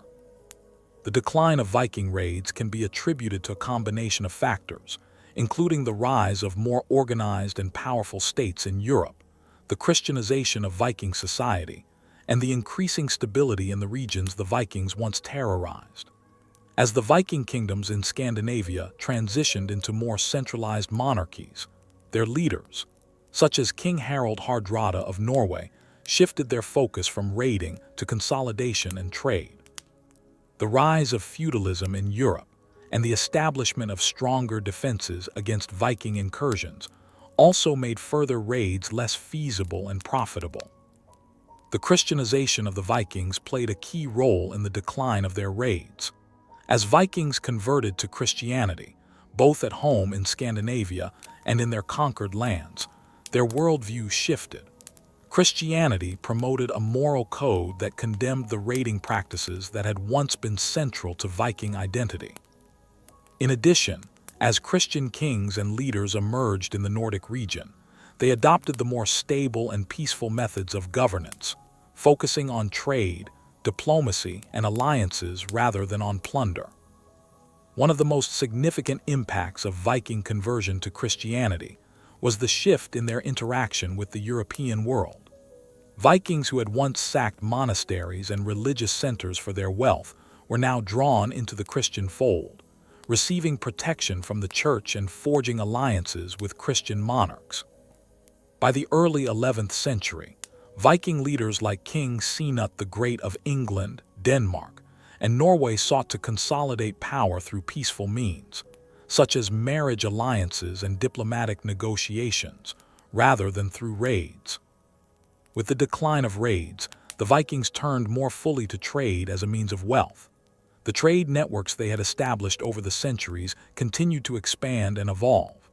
Viking towns, ports, and cities became central hubs for the exchange of goods across Europe. The Vikings traded in commodities like furs, timber, amber, and slaves, while acquiring luxury goods such as silk, spices, and precious metals from the Middle East and Byzantium. This trade was vital to the economies of the regions they settled, and it helped shape the cultural and social development of the medieval world. Novgorod in Russia and Dublin in Ireland were two of the most important Viking trading cities. These cities became melting pots of cultures as Vikings interacted with local populations, exchanging not just goods, but also ideas and customs. Novgorod, in particular, played a crucial role in the development of trade between the Vikings and the Byzantine Empire. Viking merchants, known as Varangians, facilitated the flow of goods between the East and West, linking Scandinavia with the Black Sea and Constantinople. This trade route, often referred to as the Volga trade route, connected the Viking world to some of the most advanced and prosperous civilizations of the time. Viking influence on trade also extended to the development of currency systems in Europe. The Vikings were instrumental in the spread of silver as a form of currency, particularly in regions like England and Ireland, where they had established settlements. Viking coins, known as setas, were used not only for trade but also as symbols of political authority. These coins were often minted by Viking kings or rulers and were used to establish the legitimacy of their rule in the lands they controlled. As the Viking world became more integrated into the European economic system, it contributed to the growth of a more interconnected medieval Europe. The Vikings helped establish trade routes that would later be used by merchants in the Middle Ages, linking the Baltic to the Mediterranean, the North Sea to the Atlantic, and the British Isles to the continent. This expansion of trade networks allowed for the exchange of not only goods, but also knowledge and technology, accelerating cultural developments across Europe. Despite the decline of Viking raids, the legacy of their trade networks endured. Viking settlements such as York, Dublin, and Hedeby remained vital trading centers for centuries. These towns served as key nodes in the broader European economy, facilitating the exchange of goods, ideas, and cultures long after the Vikings had ceased to raid. The Viking influence on European trade and economy is still evident today, as many modern European trade routes and cities can trace their origins back to Viking settlements and trade networks. The Vikings' role as traders and explorers marked a significant shift in their place within the European world. While their early reputation as violent raiders was well earned, their legacy as pioneers of trade, diplomacy, and cultural exchange has become just as significant in the historical record. The Vikings' ability to adapt and evolve from ruthless invaders to shrewd traders helped shape the development of medieval Europe, providing the foundation for the growth of towns, markets, and global trade networks that would continue to expand for centuries. As we reflect on the Viking Age, we must reconsider the conventional image of the Vikings as mere raiders. Their story is one of adaptation, survival, and transformation, of a people who, over time, became integral to the cultural and economic landscape of medieval Europe. The Vikings' mastery of the seas, their connections to distant lands, and their role in shaping early European trade networks remain crucial to understanding the development of medieval society. The question remains, how did the Viking transition from raiders to traders affect the broader European economy and political structures? And how did the Viking ability to integrate trade with their raiding culture influence the future of Europe's economic systems? When we think of ancient Egypt, towering monuments come to mind, massive pyramids, imposing statues, and grand temples that seem to defy the sands of time.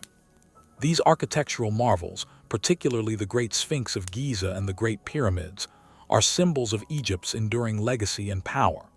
However, the story behind these monuments is not just one of grandeur, but of immense human labor, devotion, and a vision for eternity that spanned generations. The construction of Egypt's most iconic structures was not only an act of architectural achievement, but also a manifestation of the pharaohs' power, religious beliefs, and the complex social systems that enabled their creation. The Sphinx, with its lion's body and human head, has captured the imagination of people for centuries. Standing watch over the Giza Plateau, the monument is one of the most famous symbols of ancient Egypt.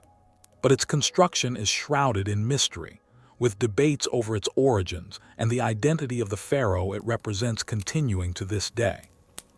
Many scholars believe that the Sphinx was commissioned by Pharaoh Khafre, a ruler of the Old Kingdom, and is a representation of his divine power and connection to the gods.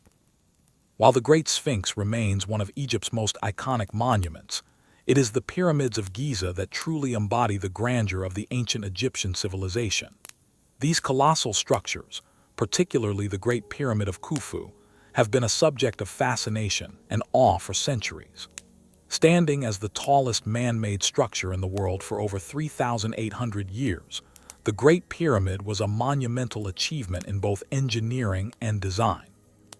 The sheer scale of the pyramid, constructed from millions of stone blocks, is a testament to the advanced understanding of mathematics, engineering, and labor organization that the ancient Egyptians possessed. The construction of the pyramids was not an overnight process. It took decades to build each pyramid, and the labor required to complete them was immense. Thousands of workers, skilled laborers, craftsmen, and laborers who may have been conscripted, were involved in the construction of these great monuments. While many people believe the pyramids were built by slaves, recent evidence suggests that the workers were likely skilled laborers who worked in shifts and were well fed and housed. These workers were not merely building tombs, but contributing to the pharaoh's divine purpose. The construction of the pyramids involved meticulous planning and organization.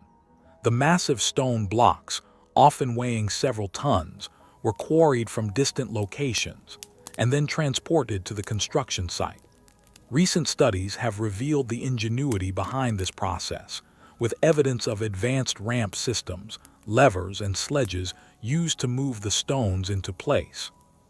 The construction site was an organized hub of activity, with workers, supervisors, and engineers all coordinating efforts to ensure the massive project moved forward. The planning behind the pyramid's design was also extraordinary. Careful consideration was given to the alignment of the structure with the stars, as well as the dimensions and internal chambers. The tombs were designed not just as final resting places for the pharaohs, but as symbols of their divine status and power. The pyramids were built to house not only the mummified remains of the pharaoh, but also the vast wealth and offerings that would accompany him into the afterlife. The belief in the afterlife was a central aspect of Egyptian religion, and the construction of these tombs was part of a much larger religious and cultural system. The idea was that the pharaoh, upon death, would ascend to the heavens and join the gods, ensuring the continuation of cosmic order for Egypt. The pyramid was a key part of this process, serving as both a tomb and a gateway to the divine realm. The Sphinx, though smaller in comparison to the pyramids, plays a similar role in Egyptian religious belief.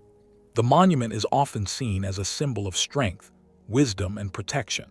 The Sphinx faces the rising sun, its gaze directed toward the eastern horizon, symbolizing the pharaoh's connection to the sun god, Ra, and his power over life and death.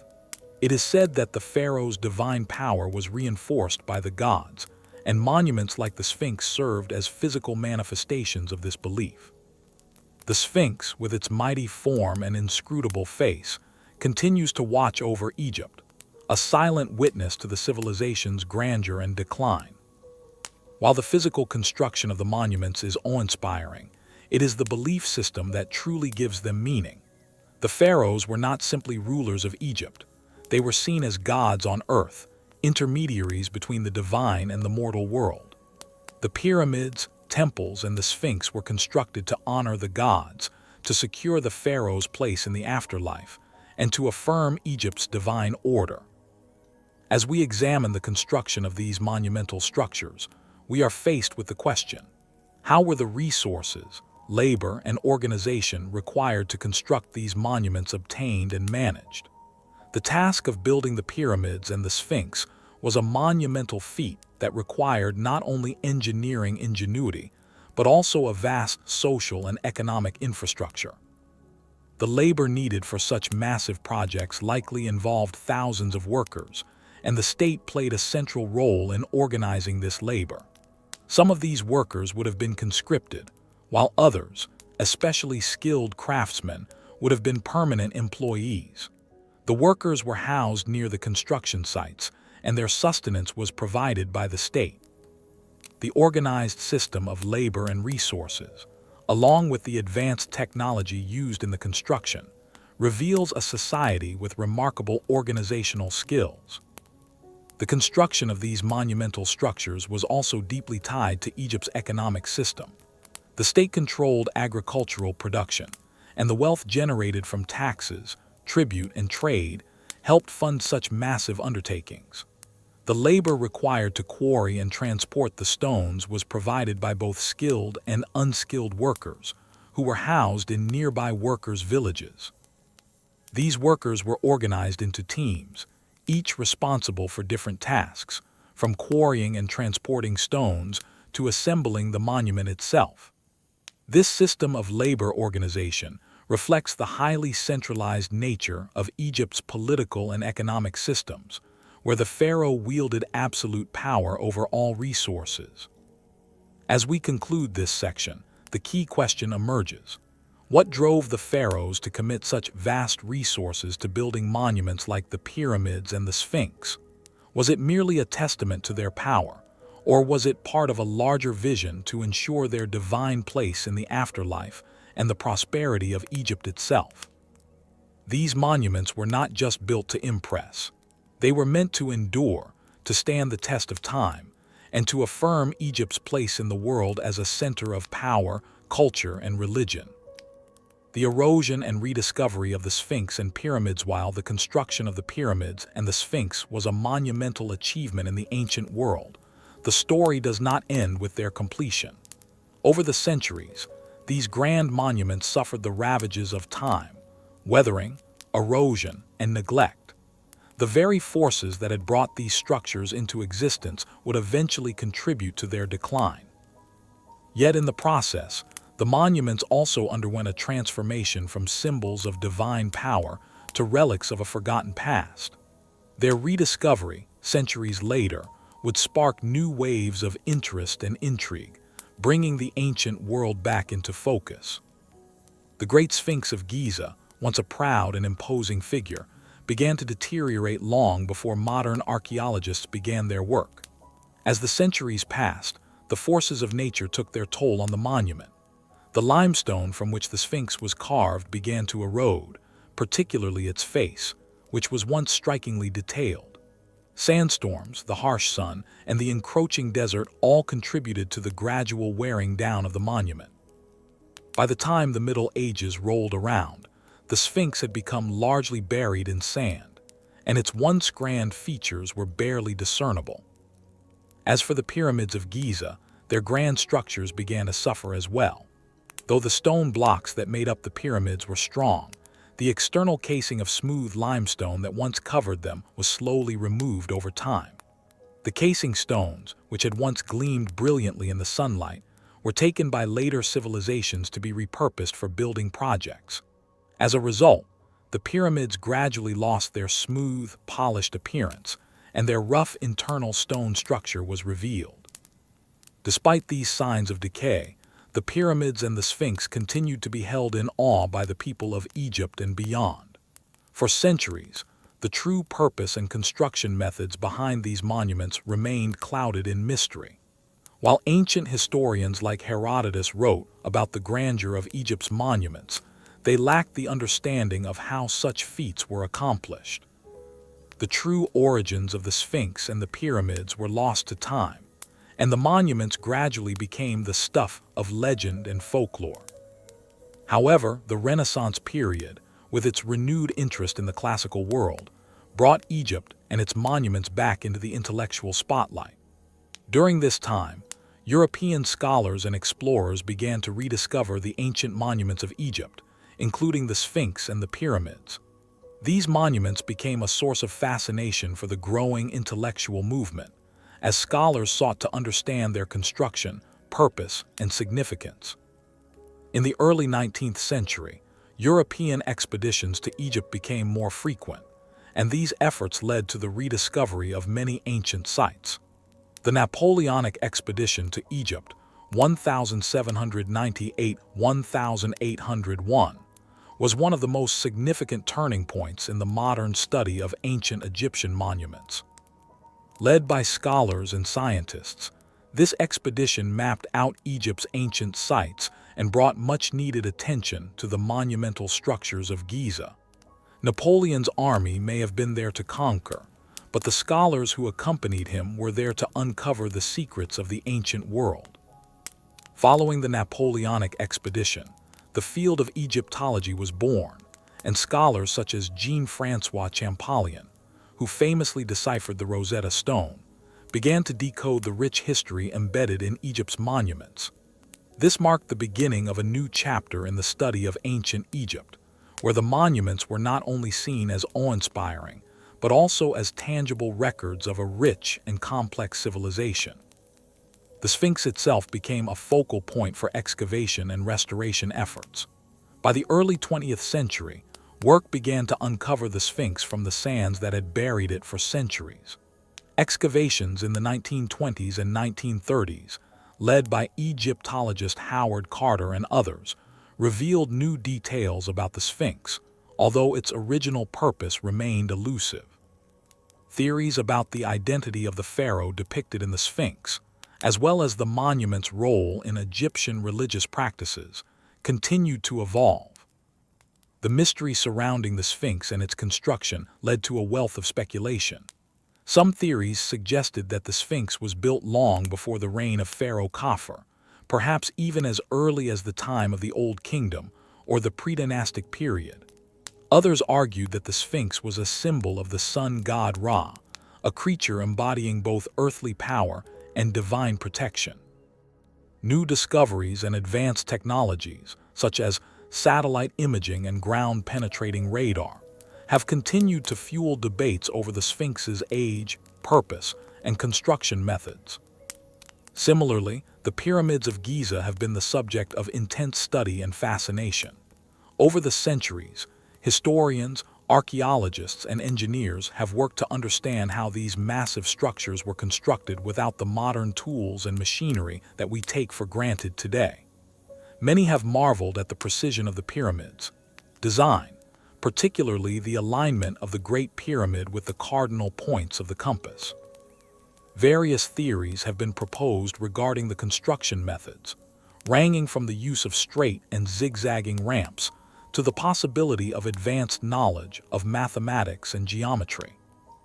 In addition to their physical deterioration over time, the pyramids also faced challenges during Egypt's later periods of occupation. The monuments were sometimes neglected or defaced by later rulers who sought to assert their own power over the previous pharaohs. Nevertheless, the pyramids retained their status as symbols of divine kingship, and throughout Egyptian history, they remained objects of respect and reverence. By the mid-20th century, Egypt's monumental legacy was well recognized around the world, attracting tourists, scholars, and archaeologists from all corners of the globe.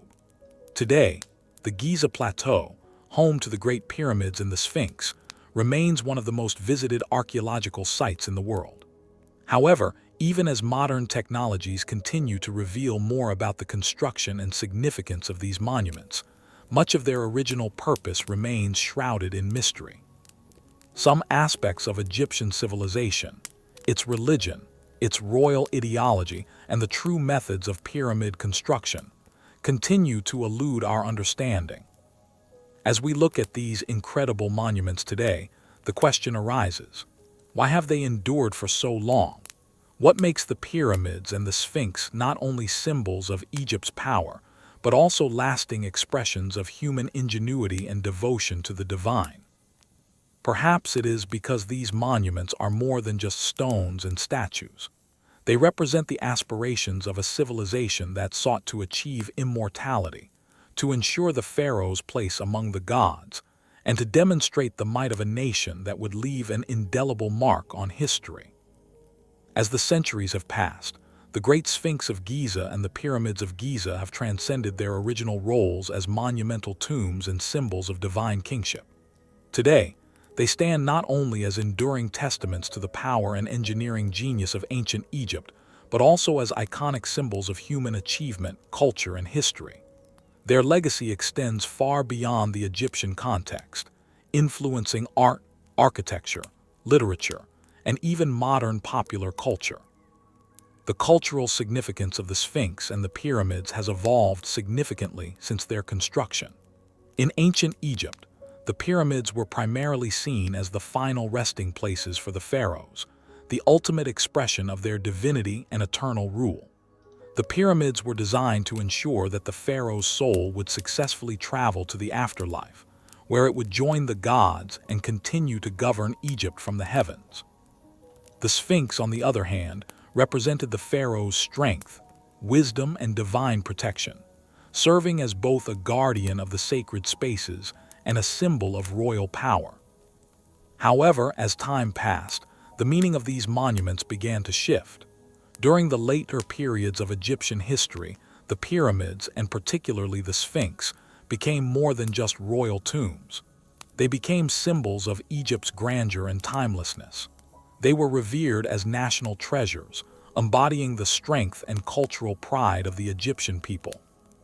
Even after the fall of the Pharaonic dynasty, these monuments continued to stand as icons of the ancient world, transcending their original religious and political functions. By the time of the Greek and Roman periods, the Sphinx and the pyramids were already considered ancient wonders. The Greeks and Romans admired these structures, often interpreting them through their own cultural lenses. The Greek historian Herodotus, 5th century BCE, wrote about the pyramids in his histories, marveling at their size and the ingenuity required to build them. However, he also fell victim to many of the myths and inaccuracies that surrounded these monuments, suggesting that the pyramids were built by slaves, a misconception that has persisted in popular culture until modern archaeological research debunked it. In Roman times, the Sphinx and the pyramids were further romanticized, often depicted in works of art and literature. Roman emperors, including Julius Caesar and Augustus, were known to have visited Egypt and marveled at these ancient wonders. The Sphinx, in particular, became a symbol of the mystique and power of Egypt. Roman writers such as Pliny the Elder and Strabo celebrated the monuments, and the Sphinx in particular became a symbol of the divine and the eternal. During the Islamic period, which began in the 7th century CE, the Sphinx and the pyramids continued to captivate the imagination of scholars, travelers, and rulers. The Arab historian al-Makhrizi wrote extensively about the pyramids, describing them as the wonders of the world. However, in this period, Egypt's monuments also became the subject of myth and speculation, with various stories emerging about the purpose and origins of the Sphinx. Some medieval Islamic writers even speculated that the Sphinx was a representation of the mythic creature Hercules or other figures from Greco-Roman mythology. By the Renaissance in Europe, Egypt's ancient monuments had become central to Western cultural rediscovery. Scholars and artists were fascinated by the grandeur and mystery of the pyramids and the Sphinx. The Renaissance marked a period of great intellectual curiosity, as the rediscovery of classical antiquity prompted European thinkers to look to ancient Egypt for inspiration. Artists such as Leonardo da Vinci and Michelangelo incorporated elements of Egyptian art and symbolism into their works. The Sphinx and the pyramids, once again, became symbols of the eternal quest for knowledge, innovation, and human achievement. In the 19th century, Egypt underwent significant changes under the rule of Napoleon Bonaparte and later the British Empire. Napoleon's Egyptian campaign, 1798-1801, was a pivotal moment in the modern history of Egyptology, as scholars, scientists, and artists accompanied him to Egypt to document and study the ancient monuments. The Rosetta Stone, discovered during this campaign, was key to deciphering Egyptian hieroglyphs, opening the door for a deeper understanding of the language and culture of ancient Egypt. This period also saw the beginning of modern archaeological efforts to preserve and understand the pyramids and the Sphinx. Archaeologists and Egyptologists began to excavate, document, and preserve these ancient sites, uncovering artifacts and inscriptions that provided valuable insights into the lives of the pharaohs and the construction methods used to build the pyramids. One of the most significant discoveries came with the unearthing of the tomb of Tutankhamun in 1922 by Howard Carter, which further sparked global interest in ancient Egypt and its monumental legacy. Today, the Great Pyramids of Giza and the Sphinx continue to be icons of Egypt's rich cultural heritage. They attract millions of tourists each year, drawing people from all over the world who seek to experience the majesty and mystery of these ancient wonders. Modern technology has enabled archaeologists to study the pyramids and the Sphinx in unprecedented detail. Techniques such as ground-penetrating radar, 3D mapping, and satellite imaging are used to uncover hidden chambers, study the construction techniques, and gain a deeper understanding of how these monumental structures were built. Despite these advancements, however, many questions remain unanswered, adding to the allure and mystique of Egypt's monuments. The influence of the pyramids and the Sphinx extends far beyond Egypt itself. These monuments have inspired countless works of art, literature, and architecture. The symbolism of the pyramids, of death, rebirth, and the journey to the afterlife, has found its way into modern culture, influencing everything from popular films to architectural design. The Sphinx, with its enigmatic expression, continues to serve as a symbol of mystery and wisdom, evoking a sense of awe and wonder. In addition to their cultural and artistic impact, the pyramids and the Sphinx are also central to the study of Egyptology and the broader field of archaeology. Scholars and researchers from around the world continue to study these monuments, seeking to unlock their secrets and understand the civilization that built them. The ongoing efforts to preserve and protect these monuments are a testament to their enduring significance and their role in shaping our understanding of human history. As we conclude the story of the Sphinx and the pyramids, we are left with the thought-provoking question: why do these monuments continue to captivate our imaginations after thousands of years? What is it about the grandeur, mystery, and history of the pyramids and the Sphinx that continues to inspire awe and wonder? Perhaps, in their enduring presence, they remind us of the enduring power of human creativity and ambition, the desire to leave a legacy that transcends time. The Mongol Empire, founded by Genghis Khan in the early 13th century, became the largest contiguous empire in world history, stretching across vast stretches of Asia, Europe, and the Middle East. But what truly set the Mongols apart from other empires was not just their military might and conquest, but their remarkable ability to survive and thrive in some of the harshest climates on Earth. The Mongols' ability to endure extreme cold, vast open steppes, and brutal winters is a testament to their resilience, adaptability, and the unique way of life that Genghis Khan instilled in his people. The Mongols originated from the harsh, cold steppes of Central Asia, where extreme temperatures, freezing winters, and scorching summers shaped their survival strategies.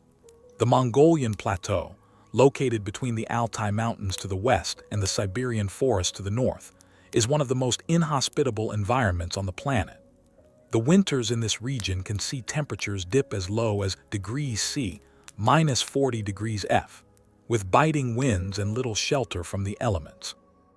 Yet it was in this very environment that the Mongols forged their legendary strength and resilience. The Mongols were not just a people accustomed to survival in extreme cold, they were masters of it. Unlike the settled agricultural civilizations that thrived in fertile river valleys, the Mongols were nomadic herders. Their way of life, centered around the raising of livestock such as horses, sheep, and cattle, was uniquely suited to the harsh conditions of the steppes. The Mongols developed a deep understanding of the natural world, and their survival was tied to their intimate knowledge of the land, the weather, and the resources available to them. In the brutal winters of the Mongolian steppes, the Mongols relied heavily on their livestock for food, clothing, and shelter. Their diet consisted largely of meat, milk, and fermented dairy products, which provided them with the necessary nutrients to survive the cold months. The Mongols were particularly skilled in preserving food for the winter, using techniques such as drying and fermenting meat and dairy to ensure they had enough supplies to last through the harshest seasons. Their yurts, portable, felt-covered tents, served as their primary shelter. Designed to withstand extreme cold and wind, the yurts provided warmth and protection from the elements. The yurts were heated by wood-burning stoves and could be easily disassembled and transported, making them ideal for a nomadic lifestyle. The insulation provided by the felt coverings and the warmth from the stoves allowed the Mongols to remain comfortable even in freezing temperatures, giving them a distinct advantage in their harsh homeland. Beyond the physical adaptations that allowed them to survive the cold, the Mongols also developed psychological resilience. Their culture was one of endurance, where hardship was seen not as a challenge to be feared, but as an essential part of their identity. Genghis Khan, the founder of the Mongol Empire, emphasized strength and toughness in his leadership, often testing his soldiers' ability to withstand the harsh elements. He instilled in his people the idea that survival was a matter of willpower, and that the Mongols should not be daunted by the environment but use it to their advantage. This mindset was crucial to the Mongols' success in their military campaigns. The Mongols' ability to endure long marches in freezing temperatures without the need for lavish supplies or comforts allowed them to outlast their enemies. Their armies, composed of skilled horsemen, could travel vast distances at high speeds, covering up to 100 miles a day in some cases. This mobility was a key factor in their military success, as they could strike quickly and decisively, often catching their enemies off guard. Moreover, the Mongols' endurance in the winter months enabled them to conduct winter campaigns, a strategy that many other armies of the time could not execute. The Mongol Empire's ability to wage war in the winter months was a major advantage, especially when it came to invading regions like the Kievan Rus and China, where the winters were equally harsh. Unlike other armies that would hibernate or retreat during the colder months, the Mongols pressed on, taking advantage of the weather to gain an upper hand in battle. Despite the brutality of the winter conditions, the Mongols managed to maintain a level of prosperity and stability in their own territories. The nomadic lifestyle was highly efficient, with the Mongols' ability to move quickly and settle in different areas based on seasonal conditions, ensuring that they could make the most of their limited resources. This adaptability was critical not only to their survival, but also to their success as conquerors. The Mongols were able to thrive in an environment where most other civilizations would have faltered, and this resilience allowed them to extend their empire across much of Asia and into Europe. The Mongols also developed a system of communication and intelligence that was highly effective in harsh climates. They used a vast network of messengers and scouts who were able to traverse difficult terrain in any weather, ensuring that information could be relayed quickly across the empire. This system of communication allowed the Mongols to coordinate their military efforts and keep their armies well supplied and informed, even during the coldest months. As the Mongols expanded their empire, they encountered a variety of climates, from the freezing steppes of Central Asia to the sweltering deserts of the Middle East. Their ability to adapt to different environments was one of their greatest strengths. While they were masters of survival in the cold, they also learned to thrive in hot, arid conditions, using the same principles of mobility, resilience, and resourcefulness to conquer new lands. Their nomadic lifestyle, though rooted in the cold steppes, allowed them to survive and even flourish in some of the harshest environments on Earth. As we consider the Mongols' success in surviving and thriving in the harshest of winters, one must ask, how did this ability to endure extreme climates shape the Mongol Empire's military and social structure? And how did their approach to survival in the cold contribute to the expansion and longevity of their empire? The Mongols' ability to survive the harshest winters was not only a matter of personal resilience, it was deeply tied to their military strategy, which made them one of the most formidable fighting forces in history. Their success in cold climates wasn't just about enduring the weather, it was about adapting their tactics and leveraging the winter elements to gain an advantage over their enemies. These strategies allowed the Mongols to conduct winter campaigns that many other armies would have avoided due to the severity of the cold. Mongol military tactics, particularly during the winter months, were built around the speed, mobility, and flexibility of their cavalry. The Mongols were famed for their highly disciplined and versatile cavalry, which could sustain long-distance marches, endure extreme temperatures, and strike rapidly, often before their enemies had a chance to mount a defense. Their light cavalry, particularly the archers, were able to cover vast distances at remarkable speeds, enabling them to carry out surprise attacks on enemy forces during the harsh winter months, when other armies would have been vulnerable to the cold. The Mongols' ability to adapt to and take advantage of the winter weather gave them an unparalleled edge in battle. Unlike other armies of the time, which would retreat to warmer climates or hibernate during the winter months, the Mongols continued their military campaigns regardless of the season. In fact, their military prowess in the winter months became one of their most powerful tactics, as the cold and snow worked to their advantage, slowing down enemy armies and making them more susceptible to Mongol raids. One of the key aspects of Mongol winter campaigns was their understanding of the environment. The Mongols were intimately familiar with the conditions of the land they occupied, particularly the steppe regions, where they had lived for centuries. They knew how to move efficiently across frozen landscapes, using their horses, which were accustomed to the cold, and their yurts as mobile bases for winter expeditions. The horses themselves were highly trained to withstand freezing temperatures, able to graze on the sparse winter grasses, or even survive by eating the snow itself if necessary. Winter also allowed the Mongols to take advantage of frozen rivers and lakes, which were often used as pathways for their cavalry. As many of their enemies lacked such knowledge, Mongol soldiers could quickly traverse areas that others considered inaccessible during the winter months. This strategic advantage gave them not only mobility, but the ability to surprise enemy forces, who may have believed that winter would force the Mongols to retreat.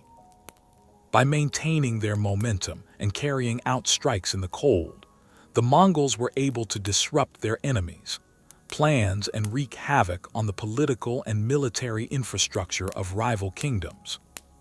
Genghis Khan, who was responsible for uniting the Mongol tribes and expanding their empire, recognized the immense value of these winter tactics. His military genius was not only in his battlefield prowess, but in his strategic use of seasonal conditions to overwhelm enemies. Genghis Khan used winter to his advantage, timing his attacks during periods when his enemies were least prepared to defend against his swift and aggressive cavalry. Another aspect of Mongol military success in winter was their logistical capabilities.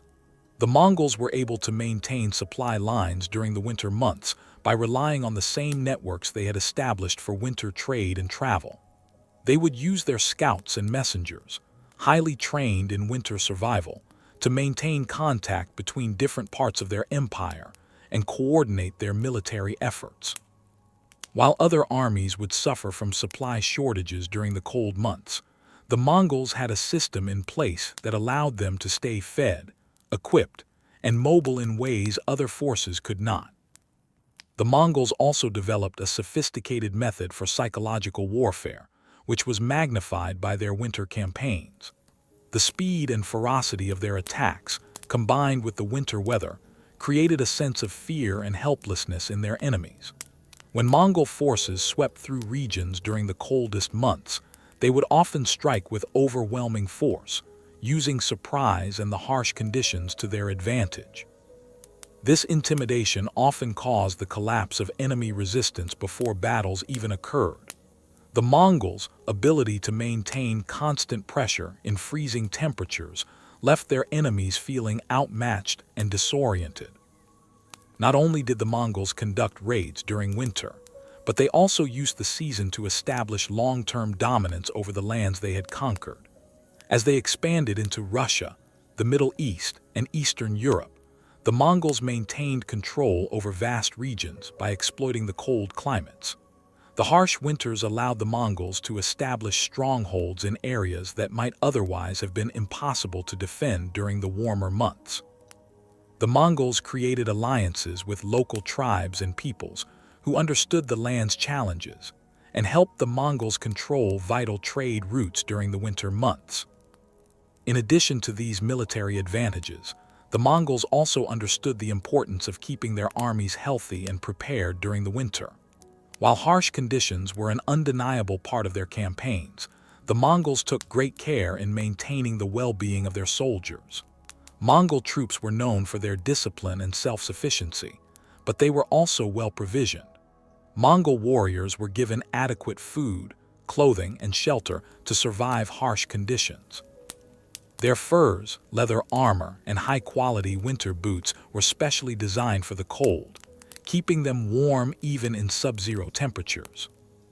The Mongols also took advantage of their vast network of trading partners to supply their armies with the necessary materials. This allowed them to keep their military forces equipped and prepared, even in the most extreme conditions.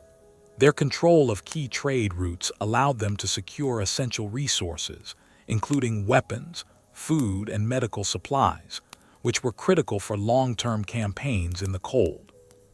As we reflect on the Mongols' ability to conduct successful winter campaigns, it becomes clear that their survival and dominance in the harshest climates were not just a matter of enduring the cold, but of actively using it to further their military and economic goals.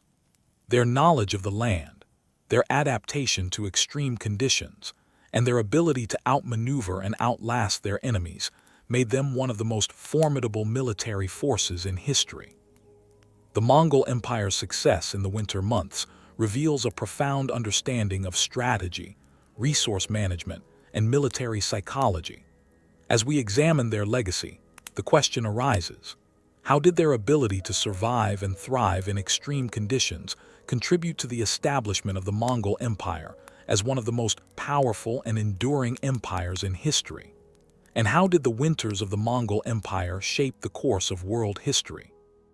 As we explore the Mongol Empire's resilience in the harshest winters, it becomes clear that their success was not solely due to their ability to endure the cold, but also because of their unmatched adaptability and ingenuity in leveraging their environment for military, economic, and cultural dominance.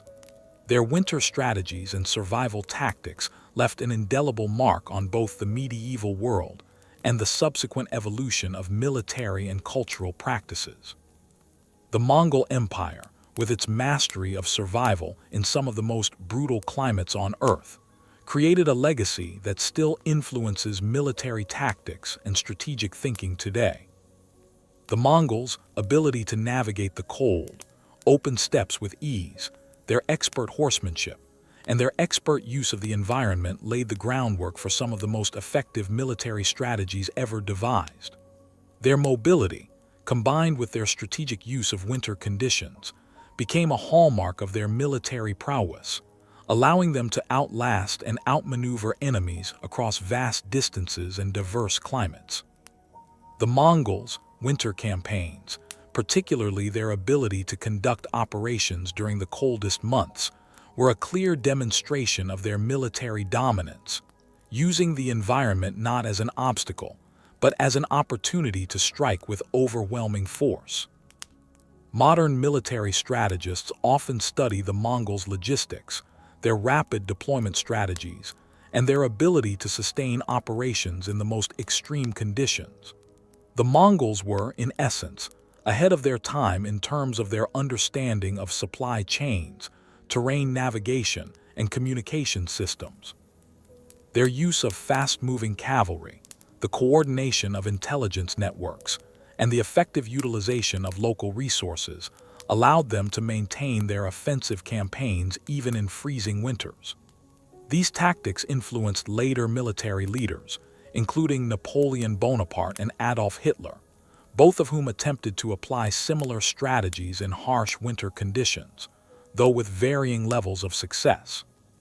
Perhaps one of the most important aspects of the Mongol Empire's winter campaigns was their psychological warfare.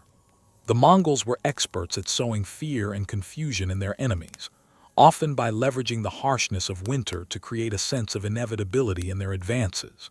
Their swift attacks, brutal raids, and ability to maintain control in freezing conditions gave them a psychological advantage, as their enemies were often overwhelmed by the seeming relentlessness of Mongol campaigns. This psychological edge, coupled with their tactical superiority, enabled the Mongols to expand their empire rapidly. The Mongols' adaptability extended beyond military conquest. The empire's vast size and diversity required them to integrate various cultures, people, and resources from all corners of their territory. They ruled over regions ranging from the frigid steppes of Siberia to the arid deserts of the Middle East, and from the frozen plains of Russia to the subtropical climates of China. The Mongols understood that in order to maintain control over such a vast and diverse empire, they had to learn from the cultures they encountered and adapt their strategies accordingly. Cultural exchanges played a significant role in the Mongol Empire's success, particularly in areas like trade, medicine, architecture, and science. The Silk Road, which the Mongols revived and protected, became a conduit for the exchange of goods, ideas, and technologies between the East and West. The Mongols facilitated the movement of merchants, scholars, and diplomats, which allowed for the transfer of knowledge from different cultures. This exchange influenced the development of medieval Europe, the Islamic world, and China, and laid the foundation for later global interactions. The Mongol Empire's emphasis on trade also helped to establish a more interconnected world, setting the stage for the rise of globalization. On a cultural level, the Mongols' legacy continued to influence the regions they conquered long after the fall of their empire. Their system of governance, which was based on meritocracy and inclusivity, allowed for greater participation from diverse groups, including Turks, Persians, and Chinese, in positions of power and administration. This was in stark contrast to many other contemporary empires, which often adhered to rigid, hierarchical systems. The Mongols' more flexible approach to governance helped them manage their vast empire and incorporate a wide range of cultural and ethnic groups. Additionally, the Mongols' religious tolerance played a significant role in ensuring the stability of their empire. Unlike many empires of the time, the Mongols did not impose a single religion on their subjects. Genghis Khan himself was known for his policy of religious freedom, allowing his subjects to practice their faiths without fear of persecution. This policy helped to foster a sense of unity and cooperation across the empire, as different religious communities, whether Buddhist, Christian, Muslim, or shamanistic, coexisted peacefully under Mongol rule.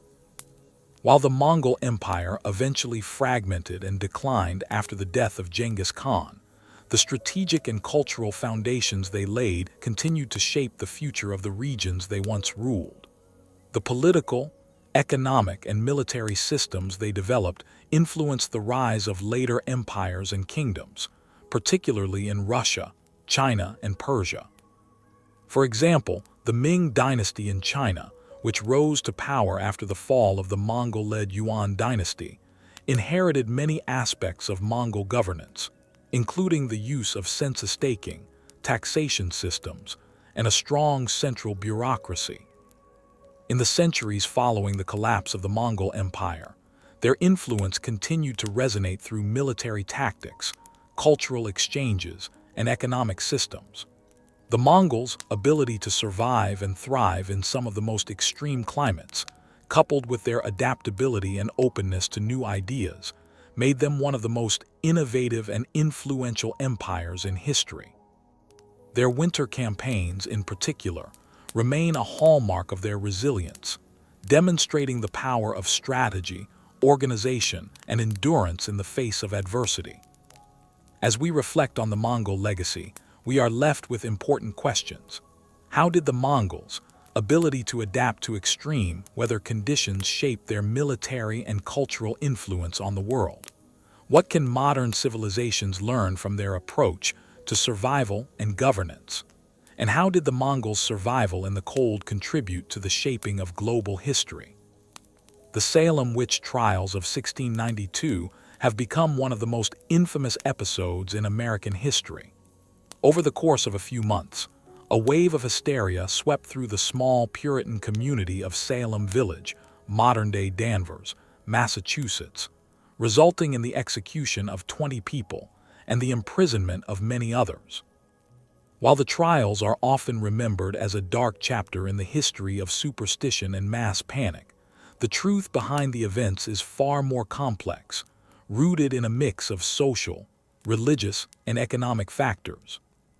To understand the Salem witch trials, we must first understand the social and religious context of colonial New England. The Puritans, who settled in Massachusetts, were a deeply religious group, seeking to establish a theocratic society based on strict Christian principles. Their belief system was centered on a strict moral code, and they viewed any deviation from this code, whether in behavior, belief, or social roles, as a threat to the integrity of the community. This was a society where the church held significant authority over the lives of its people, and religious piety was not just a personal choice, but a public obligation. At the heart of the Salem witch trials was the belief in the devil and the existence of witches, individuals who had made pacts with Satan in exchange for supernatural powers. Witchcraft was seen as a form of heresy, and in a community where religious conformity was paramount, the presence of witches was considered a direct threat to the moral fabric of society. The Puritans believed that witches were agents of evil, capable of cursing others, causing illness and even death. For the Puritans, the fight against witchcraft was not just a matter of law, but a spiritual battle to protect their society from Satan's influence.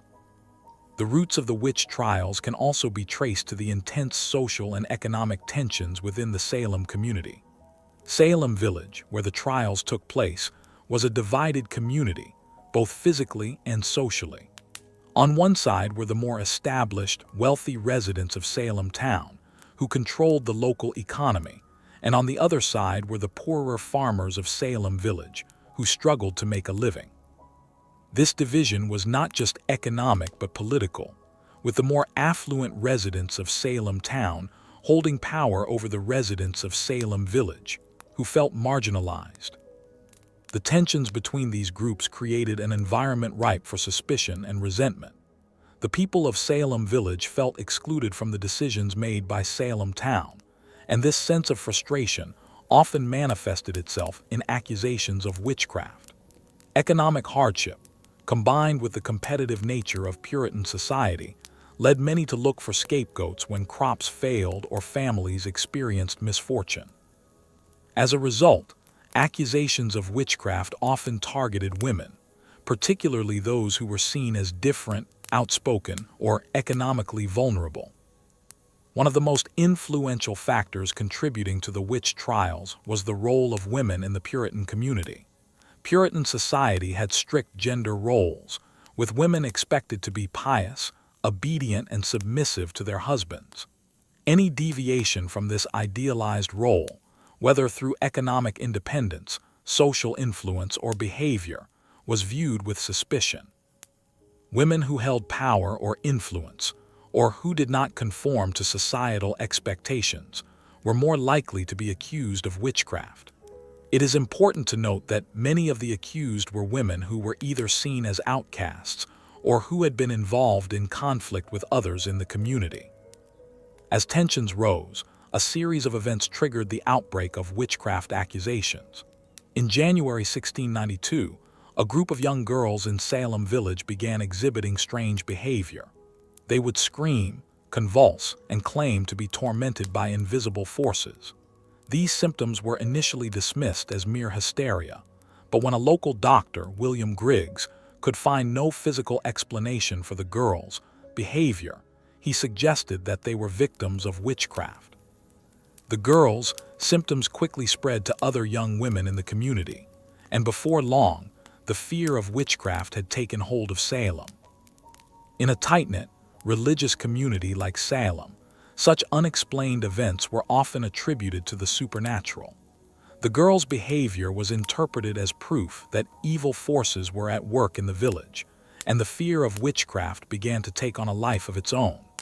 This fear was fueled by the belief that witches were capable of causing psychological and physical harm to the community. With the support of local ministers and religious authorities, the accusations of witchcraft began to spread like wildfire. The first person accused of witchcraft in Salem was Tituba, an enslaved woman of Caribbean descent who worked in the household of Reverend Samuel Parris. Tituba's status as an outsider in the community made her a convenient target, and she was subjected to intense interrogation. Under pressure, she confessed to being a witch and implicated others, further fueling the hysteria.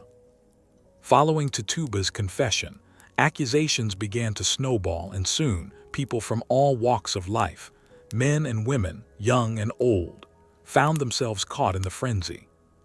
The accusations of witchcraft were not just based on personal conflicts, but were often linked to broader social dynamics. In some cases, accusations were used to settle personal grievances or disputes over property and land. In a society where power and status were tightly controlled, accusations of witchcraft were a way for people to assert dominance, accuse rivals, and redirect attention from other problems. At the same time, the Puritan Church, which played an important role in the trials, had a vested interest in maintaining its control over the community. The trials were, in many ways, a way for the church to assert its authority and control over the moral and social order. By associating witchcraft with dissent and heresy, the Puritans reinforced the importance of religious conformity and loyalty to the church's teachings. Witchcraft accusations were seen not just as a criminal matter, but as a theological crisis that threatened the very foundation of Puritan society. As the witch trials progressed, the accusations grew more bizarre and outlandish.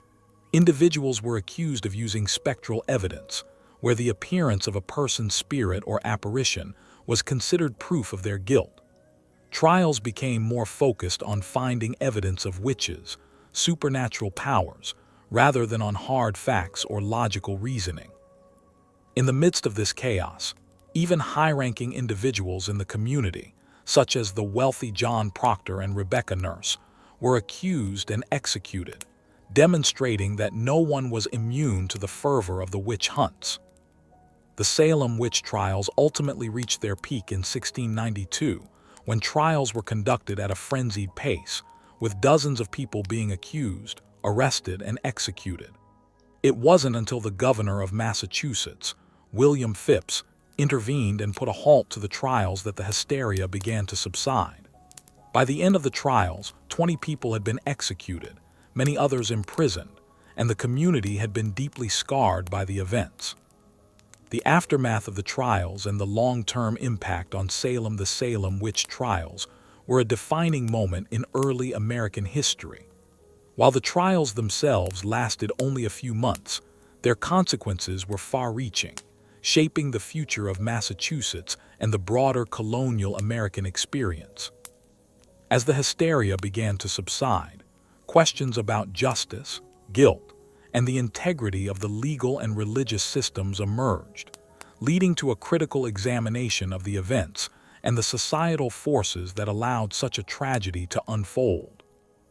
In the immediate aftermath of the trials, the survivors, the families of those who were executed, and the broader community were left to grapple with the devastation wrought by the accusations and executions.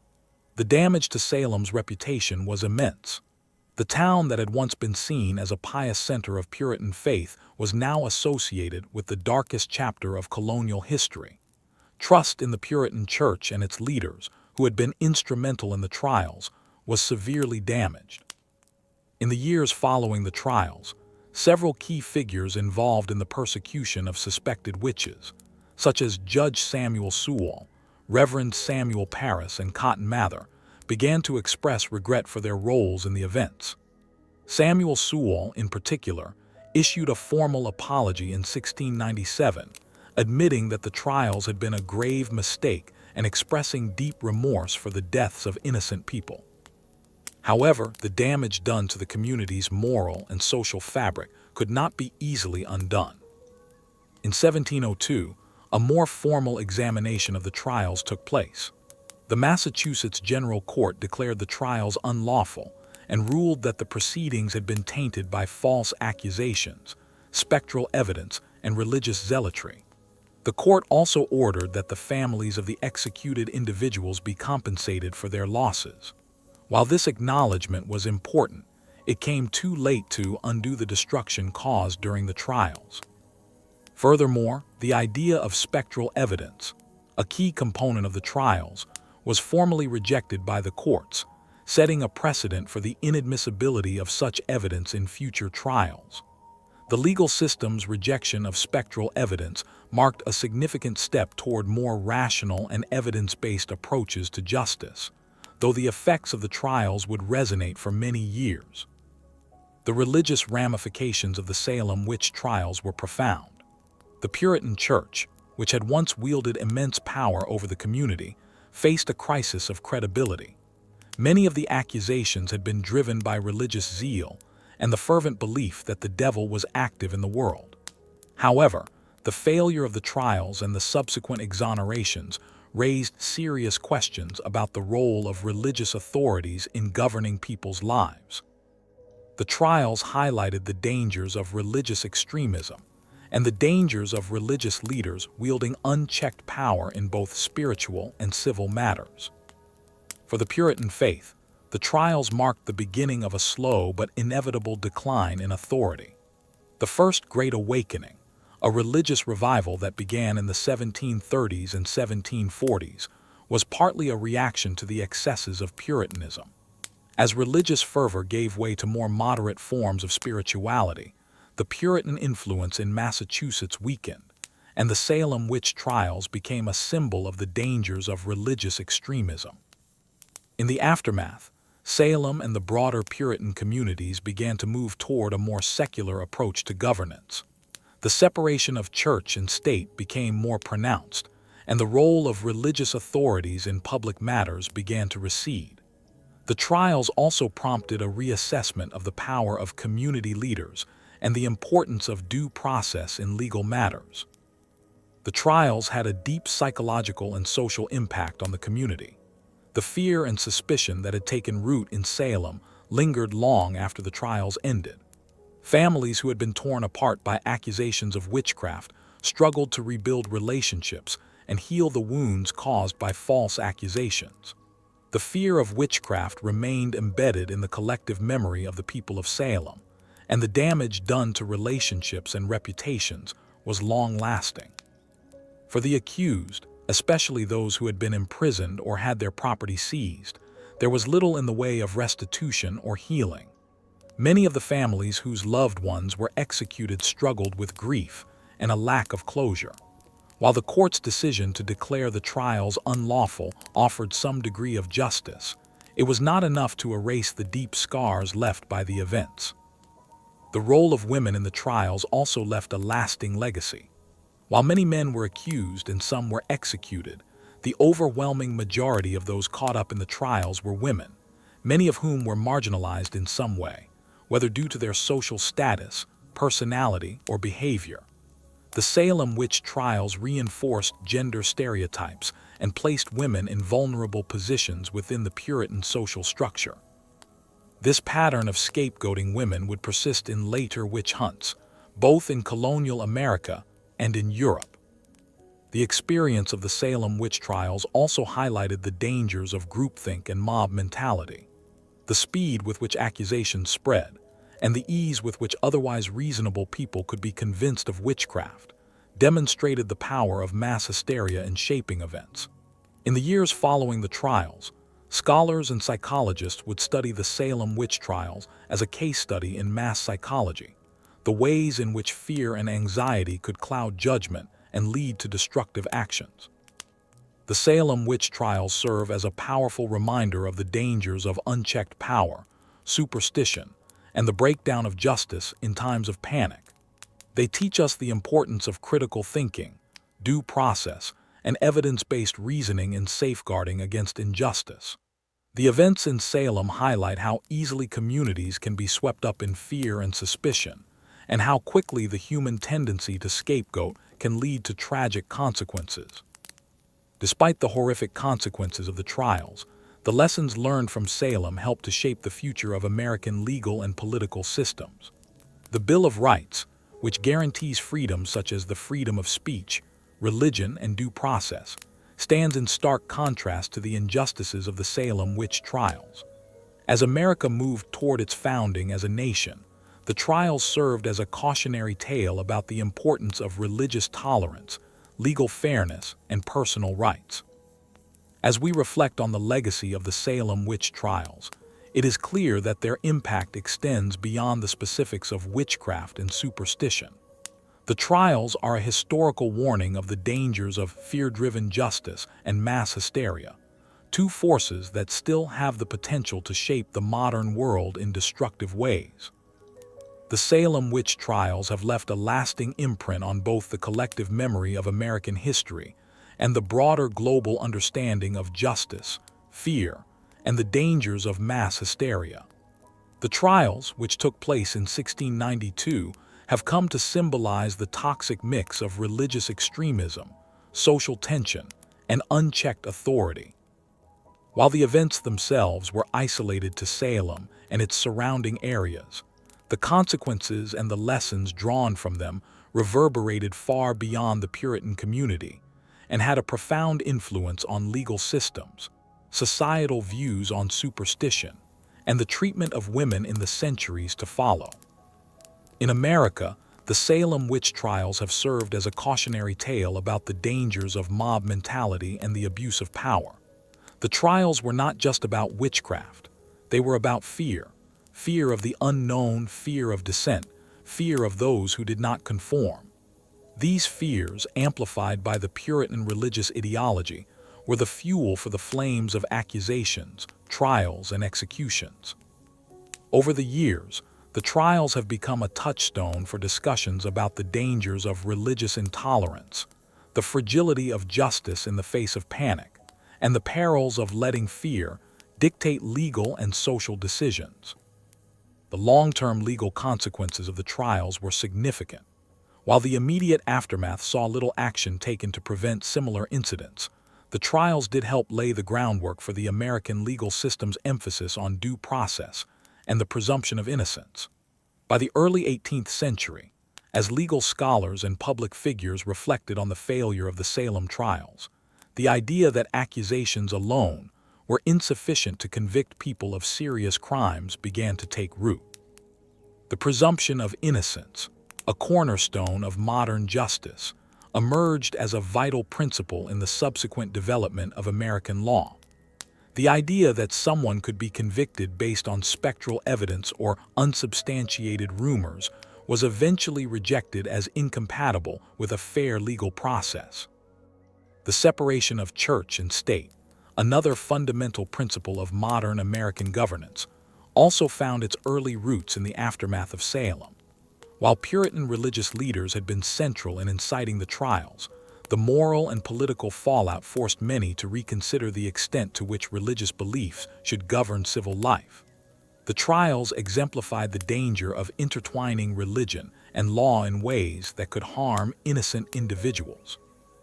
As religious tensions simmered in the years following the trials, there was increasing support for a more secular government that could safeguard against such abuses of power. Perhaps one of the most enduring legacies of the Salem witch trials is their impact on gender relations and the role of women in society. The vast majority of the accused were women, particularly those who were marginalized, older, or seen as socially isolated. The trials have come to symbolize the historical tendency to target women for their behavior, which was perceived as deviating from societal norms. Many of the women accused of witchcraft were also seen as vulnerable, whether due to their lack of male protection, their outspokenness, or their perceived failure to conform to the subservient role prescribed to them by Puritan society. The Salem trials highlighted a deeper pattern of patriarchal oppression, one that has continued throughout history, often manifesting in the scapegoating of women during times of crisis. While the Salem witch trials were specific to the Puritan New England context, their legacy is far-reaching, particularly in the way they serve as a warning against scapegoating and mass persecution. Over the centuries, the lessons of Salem have echoed through other witch hunts, from Europe to colonial America, and even into the modern era. One of the most significant examples of a modern witch hunt is the McCarthy hearings in the 1950s, during the Red Scare. Much like the Salem witch trials, the McCarthy hearings were driven by fear, suspicion, and the desire to root out perceived enemies of the state, even when there was little to no evidence to support the accusations. In both cases, innocent individuals were persecuted based on hysteria, false accusations, and societal pressures. In the 21st century, while witch hunts may seem like an issue confined to the past, they continue to emerge in various forms. Throughout history, witch hunts have evolved to target those perceived as different, dangerous, or out of step with the dominant culture. In some countries today, accusations of witchcraft and sorcery still result in violence, particularly against women, children, and marginalized groups. In some parts of Africa, the Middle East, and Asia, witchcraft accusations continue to fuel social tensions, leading to tragic deaths and destruction. The patterns that emerged during the Salem witch trials, of fear, persecution, and the scapegoating of vulnerable individuals, still play out in many parts of the world. The modern-day legacy of the Salem witch trials also extends to how we view justice and due process. The trials are an enduring reminder of the importance of maintaining legal principles such as evidence-based prosecution, protection against false accusations, and the presumption of innocence. In the face of mass hysteria, these principles can be the last line of defense for the accused. The Salem witch trials remind us of how fragile our justice system can be when driven by fear and societal pressures, and they highlight the importance of vigilance against the erosion of civil liberties. Today, the story of the Salem witch trials continues to be a subject of intense study and reflection. Historians, psychologists, and legal scholars continue to analyze the events, seeking to understand the social dynamics, psychological influences, and political motivations that fueled the trials. The Salem witch trials are now a part of the broader conversation about how societies deal with fear, suspicion, and the threat of the unknown. They serve as a historical lesson in the dangers of scapegoating and the importance of maintaining fairness and due process, no matter how intense the fear or social pressure may become. The story of the Salem witch trials ultimately serves as a stark reminder of the power of fear and the destructive potential of mass hysteria. It forces us to confront the dangerous consequences of groupthink, religious extremism, and the breakdown of rational legal procedures in times of crisis. And perhaps, most importantly, it challenges us to remember the enduring value of justice and the human cost of false accusations. As we reflect on this tragic chapter of history, we must ask ourselves, how can we ensure that the lessons of Salem, about the dangers of fear-driven justice and the importance of individual rights, are not forgotten in today's world?